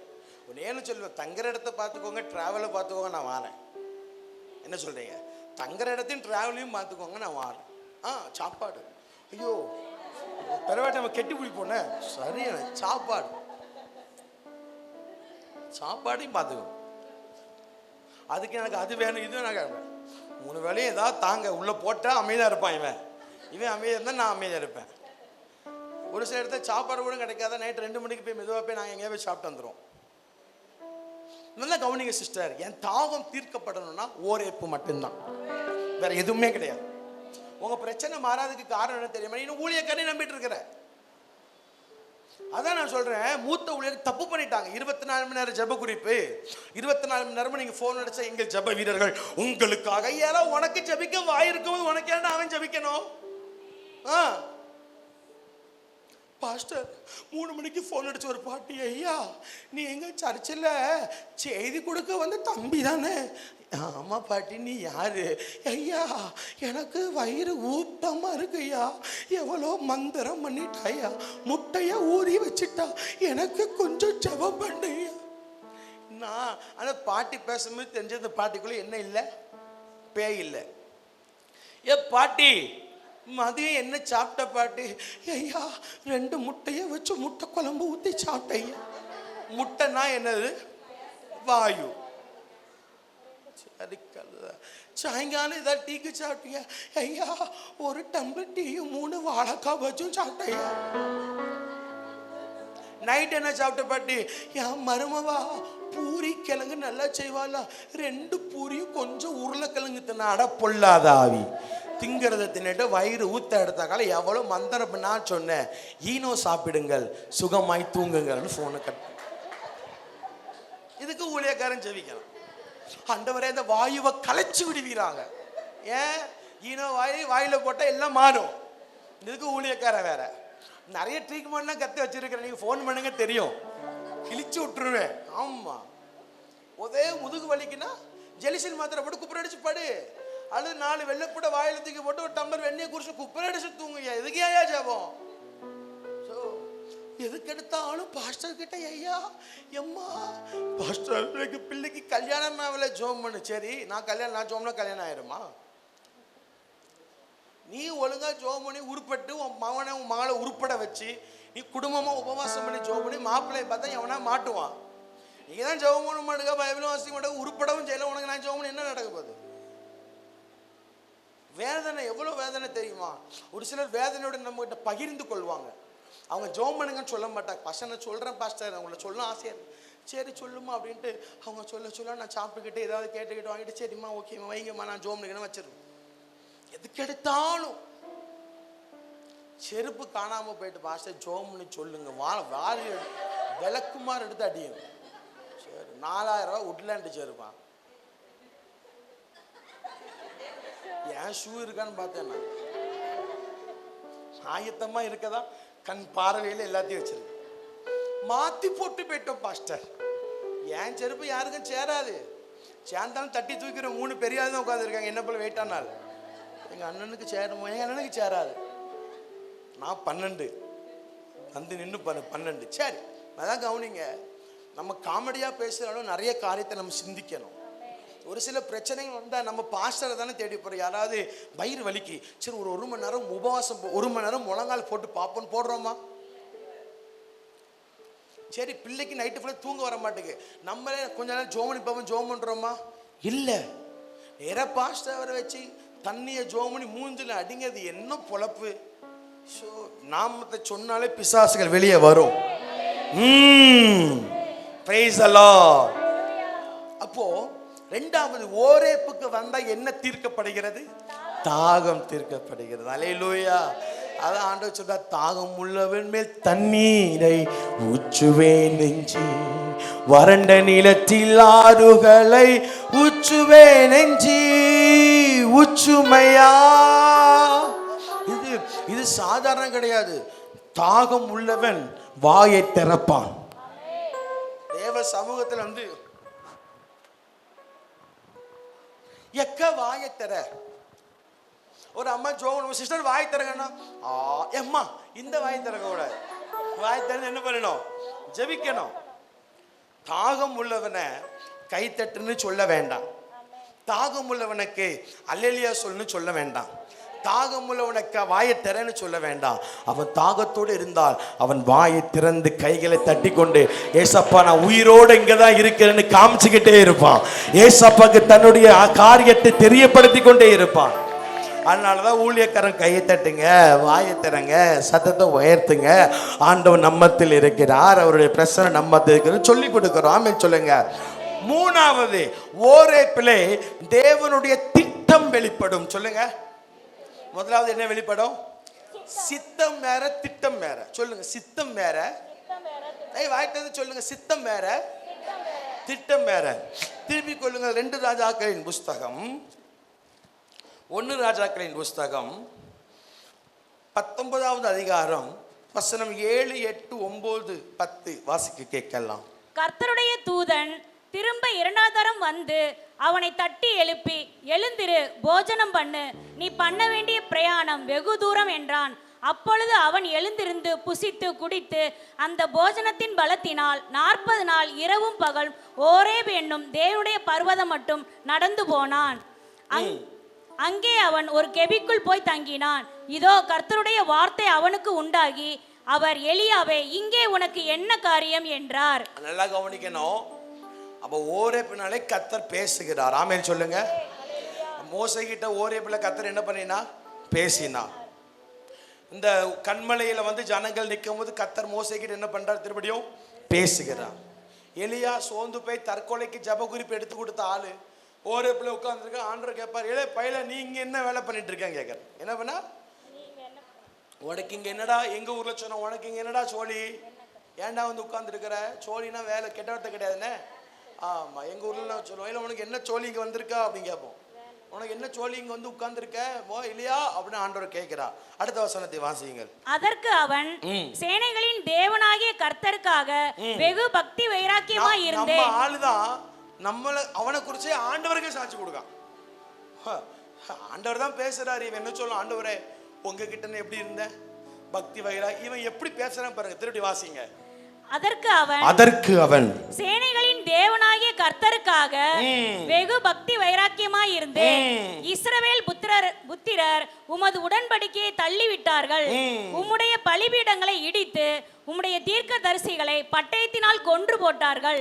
நான் ஒருவன் மாத்திரம் மீதியாய் இருக்கிறேன், என் பிராணனையும் வாங்க தேடுகிறார்கள் என்றான். அப்பொழுது அவர், நீ வெளியே வந்து கர்த்தருக்கு முன்பாக பர்வதத்தில் நில் என்றார். அப்பொழுது இதோ கர்த்தர் கடந்து போனார். கர்த்தருக்கு முன்பாக பர்வதங்களை பிளக்கிறதும் கன்மலையை உடைக்கிறதுமான பலத்த பெருங்காற்று உண்டாயிற்று. ஆனாலும் அந்த காற்றிலே கர்த்தர் இருக்கவில்லை. காற்றின் பின் பூமி அதிர்ச்சி உண்டாயிற்று. பூமி அதிர்ச்சியிலும் கர்த்தர் இருக்கவில்லை. பூமி அதிர்ச்சிக்கு பின் அக்கினி உண்டாயிற்று. அக்கினியிலும் கர்த்தர் இருக்கவில்லை. அக்கினிக்கு பின் அமர்ந்த மெல்லிய சத்தம் உண்டாயிற்று. அதை எலியா கேட்ட பொழுது தன் சால்வையினால் தன் முகத்தை மூடிக்கொண்டு வெளியே வந்து கெபியின் வாசலில் நின்றான். அப்பொழுது இதோ எலியாவே, இங்கே உனக்கு என்ன காரியம் என்கிற சத்தம் அவனுக்கு உண்டாயிற்று. இப்பவும் அவன் சொல்றான் பாருங்க, வாசிங்க. அதற்கு அவன், சேனைகளின் தேவனாகிய கர்த்தருக்காக வெகு பக்தி வைராக்கியமாய் இருந்தேன்.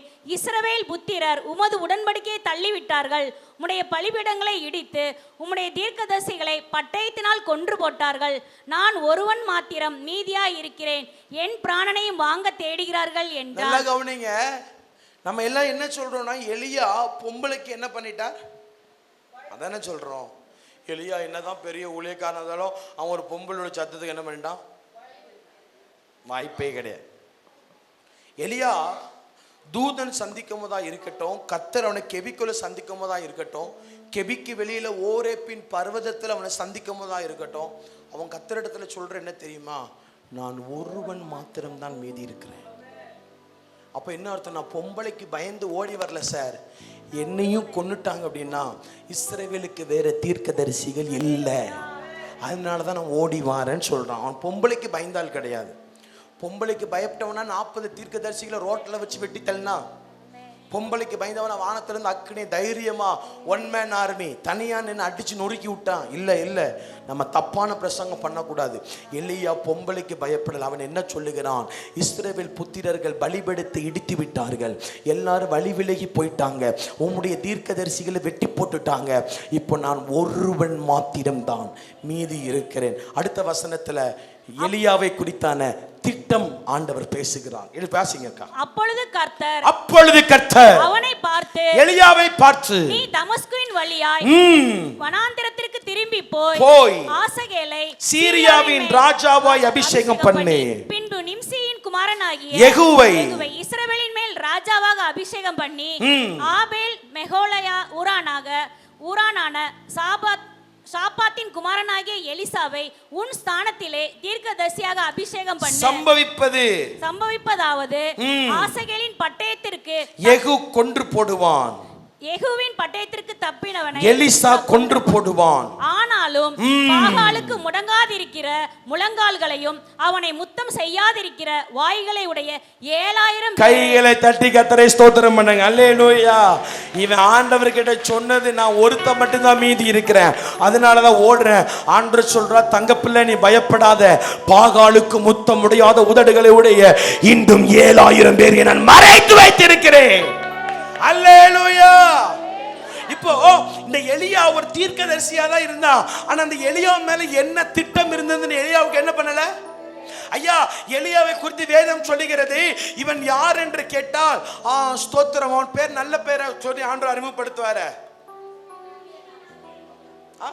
திஸ்பியன் ஆகிய எலியா. திஸ்பியன் என்று சொன்னால் ஒரு சின்ன கிராமம், நப்தலி கோத்திரத்திலே ஜனங்கள் இருந்த ஒரு சின்ன கிராமம் தான் திஸ்பியன். எபிரேய மொழியில திஸ்பியன் என்று சொன்னால் சிறை பிடிக்கப்பட்டவன், எல்லாவற்றையும் இழந்தவன், மேன்மையானவர்கள் இழந்து தள்ளப்பட்டவன் தான் திஸ்பியன். ஆண்டவர் திஸ்பியன் ஆகிய எலியாவை சொல்லுகிறார், கேரித் ஆச்சண்டைக்கு போ. அங்க போய் என்ன நடந்தது தெரியல, தேவ சமூகத்தில் அமர்ந்திருக்கிறார், விதவை வீட்டுக்கு அனுப்புறார், அங்க அந்த அம்மாவுடைய பையனை உயிரோடு எழுப்புறார். அதுக்கடுத்து நேர கர்மேலுக்கு அனுப்புகிறார். வானத்திலிருந்து அக்கினி இறங்குது. இப்ப நேரா எலியா சோர்ந்து போய் சூரச்செடியில படுத்து ஜப குறிப்பு எழுதுகிறார். அனுப்புனர் தீர்க்கதரிசியாக எலியா, இடம் அப்படின்னு போட்டு சாரி முச்செடிக்கு கீழே ஜப குறிப்பு. அடுத்து எழுதுற பெருனர், பரலோகத்தில் இருக்கிற பிதா, என்னை தயவு செஞ்சு கொன்று போடும்படி உங்களை அன்போடு கேட்டுக்கொள்கிறேன். ஆண்டவருக்கு என்ன எழுதுகிறான்? ஜப குறிப்பு. என்னை கொன்றுங்க ஆண்டவரே, என் பிதாக்களை பார்க்கலும் போட்டு தள்ளிருங்கப்பா. இப்போ பரலோகத்தில் தூதன் ஜப குறிப்பை வாசிக்கிறான். வாசிக்கும் போது ஆண்டவரே கீழே ஒரு இடத்துல இருந்து ஒரு பையன் ஜப குறிப்பு அனுப்பியிருக்கிறேன். என்ன ஜப குறிப்புப்பா? என்னை கொன்று போடும்படி அன்புடன் கேட்டுக்கொள்கிறேன் அப்படின்னு. பேரு எலியா. கேலண்டர் திருப்புன ஆண்டவர் சொல்றாரு எலியாவுக்கு சாவே கிடையாதுன்னு சொல்றாரு. கை தட்டி கர்த்தரை ஸ்தோத்திரம் பண்ணுங்க. இவனுக்கு என் கேலண்டர்ல எலியாவுக்கு சாவு கிடையாது. இவன் சாகாமலே பரலோகத்திற்குள்ள வந்துருவான். ஆமென், அல்லேலூயா. இப்போ தூதன் கிட்ட சொல்றார், அவன் சும்மா ஜெபம் பண்றான், என் பையனுக்கு என்ன கிடைக்கல? ஒரு தட்டு சாப்பாடு கூட அப்படிங்கிறான். ஒரு தட்டு சாப்பாடு கொடுத்தா மாப்பிள்ளை தின்னுட்டு குப்புற அடிச்சிட்டான். ஆண்டவரே ஏல, அவன் வயிற்றுக்கு நீ ஒரு தட்டு சாப்பாடு எப்படி காணும்? 2 தட்டு குடுறான். 2 தட்டை குட்டோம். நம்ம ஆள் எங்க நடக்கிறான்? ஓரேப்புங்கிற தேவ பர்வதம் மட்டும் நடக்கிறான். என்னைக்கு எலியா ஓரேப்புக்குள்ள போனாரோ அன்றைக்கு ஆண்டவர் எலியா கிட்ட சொல்லுகிறார், தம்பி நீ எங்க இருக்கிறாய்? உனக்கு இங்க என்ன வேலை? சிஸ்டர், ஒரு சில நேரத்தில் நம்ம தேவ சமூகத்திற்கு போகும்போது நம்ம தப்பான ஒரு நபர் கூட தப்பான ஒரு ஐக்கியத்தில் நின்னோன்னா ஆண்டவர் கேட்பார், உனக்கு இங்க என்ன வேலை? உனக்கு இங்க என்ன வேலைடா? தலையெழுத்து போ அப்படி, வெளியே போ அப்படின்னா. வெளியே போய் நின்னோன்னே ஆண்டவர் எலியாவுக்கு திட்டத்தை சொல்லுகிறார், நீ ஆசகேலை ராஜாவாக என்ன பண்ணு? அபிஷேகம் பண்ணு. 2வது யெகூவை இஸ்ரவேலுக்கு ராஜாவாக அபிஷேகம் பண்ணு. 3வது உன்னுடைய ஸ்தானத்திலே எலிசாவை அபிஷேகம் பண்ணு. திட்டம் வெளிப்படுகிறது. அதான் ஓரேப்பு. ஓரேப்பின் ஆசீர்வாதங்கள். சித்தம் வெளிப்படுகிறது. சொல்லுங்க, சித்தம் வெளிப்படுகிறது. தாகம் தீர்க்கப்படுகிறது. திட்டம் வெளிப்படுகிறது. ஓரேப்புல போனா, நீங்க தேவ சமூகத்தில் போனா எந்த வழியில நடக்கணும் கூட ஆண்டவர் சொல்வார். ஆண்டவர் சொல்ல, நீ மற்ற வழியில் நடக்காது. எப்படி வழி நடந்து? தமஸ்கு வழியா நடந்து போ அப்படிங்கிறான். ஏன்னா மற்ற வழியில் நடந்து போனா உனக்கு கொல்ல வந்துருவானுங்க. நீ என்ன பண்ணு? தமஸ்கு வழியா நடந்து போ. வேதம் சொல்லுகிறது, எலிசா மேல ஒரு முறை மட்டும் சால்வை விழல, 2 முறை விழுந்தது. ஒன்று கர்த்தர் அவனை ஊழியத்திற்கு அழைக்கும் போது வேதம் சொல்லுகிறது, எலிசாவின் மேல் தன்னுடைய சால்வையை போட்டு ஊழியத்திற்கு அழைத்தார். 2வது வானம் திறக்கப்பட்டு எலியா மேலே போகும்போது எலியா மேலே சால்வை விழல, எலியா என்ன பண்ணிக்கிட்டாரு? பிடிச்சிக்கிட்டார். நல்லா கவனிக்கணும் சிஸ்டர், ஓரேப்புக்கு வரணும். தேவ சமூகத்தை விட்டு இழந்து போயிடக்கூடாது. இந்த பகல் நேரத்தில் நீங்கள் இழந்து போன ஜெப ஆவியை ஆண்டு உங்களுக்கு தருவார். ஆமேன்னு சொல்லுங்க. அண்ணா எனக்கு இந்த பக்கம் ஒரு எனக்கு இந்த பக்கம் ஒரு 3 சேர் எடுத்துடணும், 3 லைன் சேரை எடுத்துடணும். இந்த பக்கமும் ஒரு 3 லைன் சேரை எடுத்துடணும். நீங்களே ஓரமாக வச்சிடணும். சரியா? ஆண்டவர் இன்னைக்கு நம்மை தொட போகிறார். மெதுவா சொல்லுங்க. எனக்கு ஆண்டவர் சொன்னார், இன்னைக்கு நான் வியாதிகளை குணமாக்குவேன் என்று சொன்னார். அடைக்கப்பட்ட கர்ப்பங்களை கர்த்தர் திறந்து விட போகிறார். உங்கள் சூழ்நிலைகளை கர்த்தர் மாற்றி விட போகிறார்.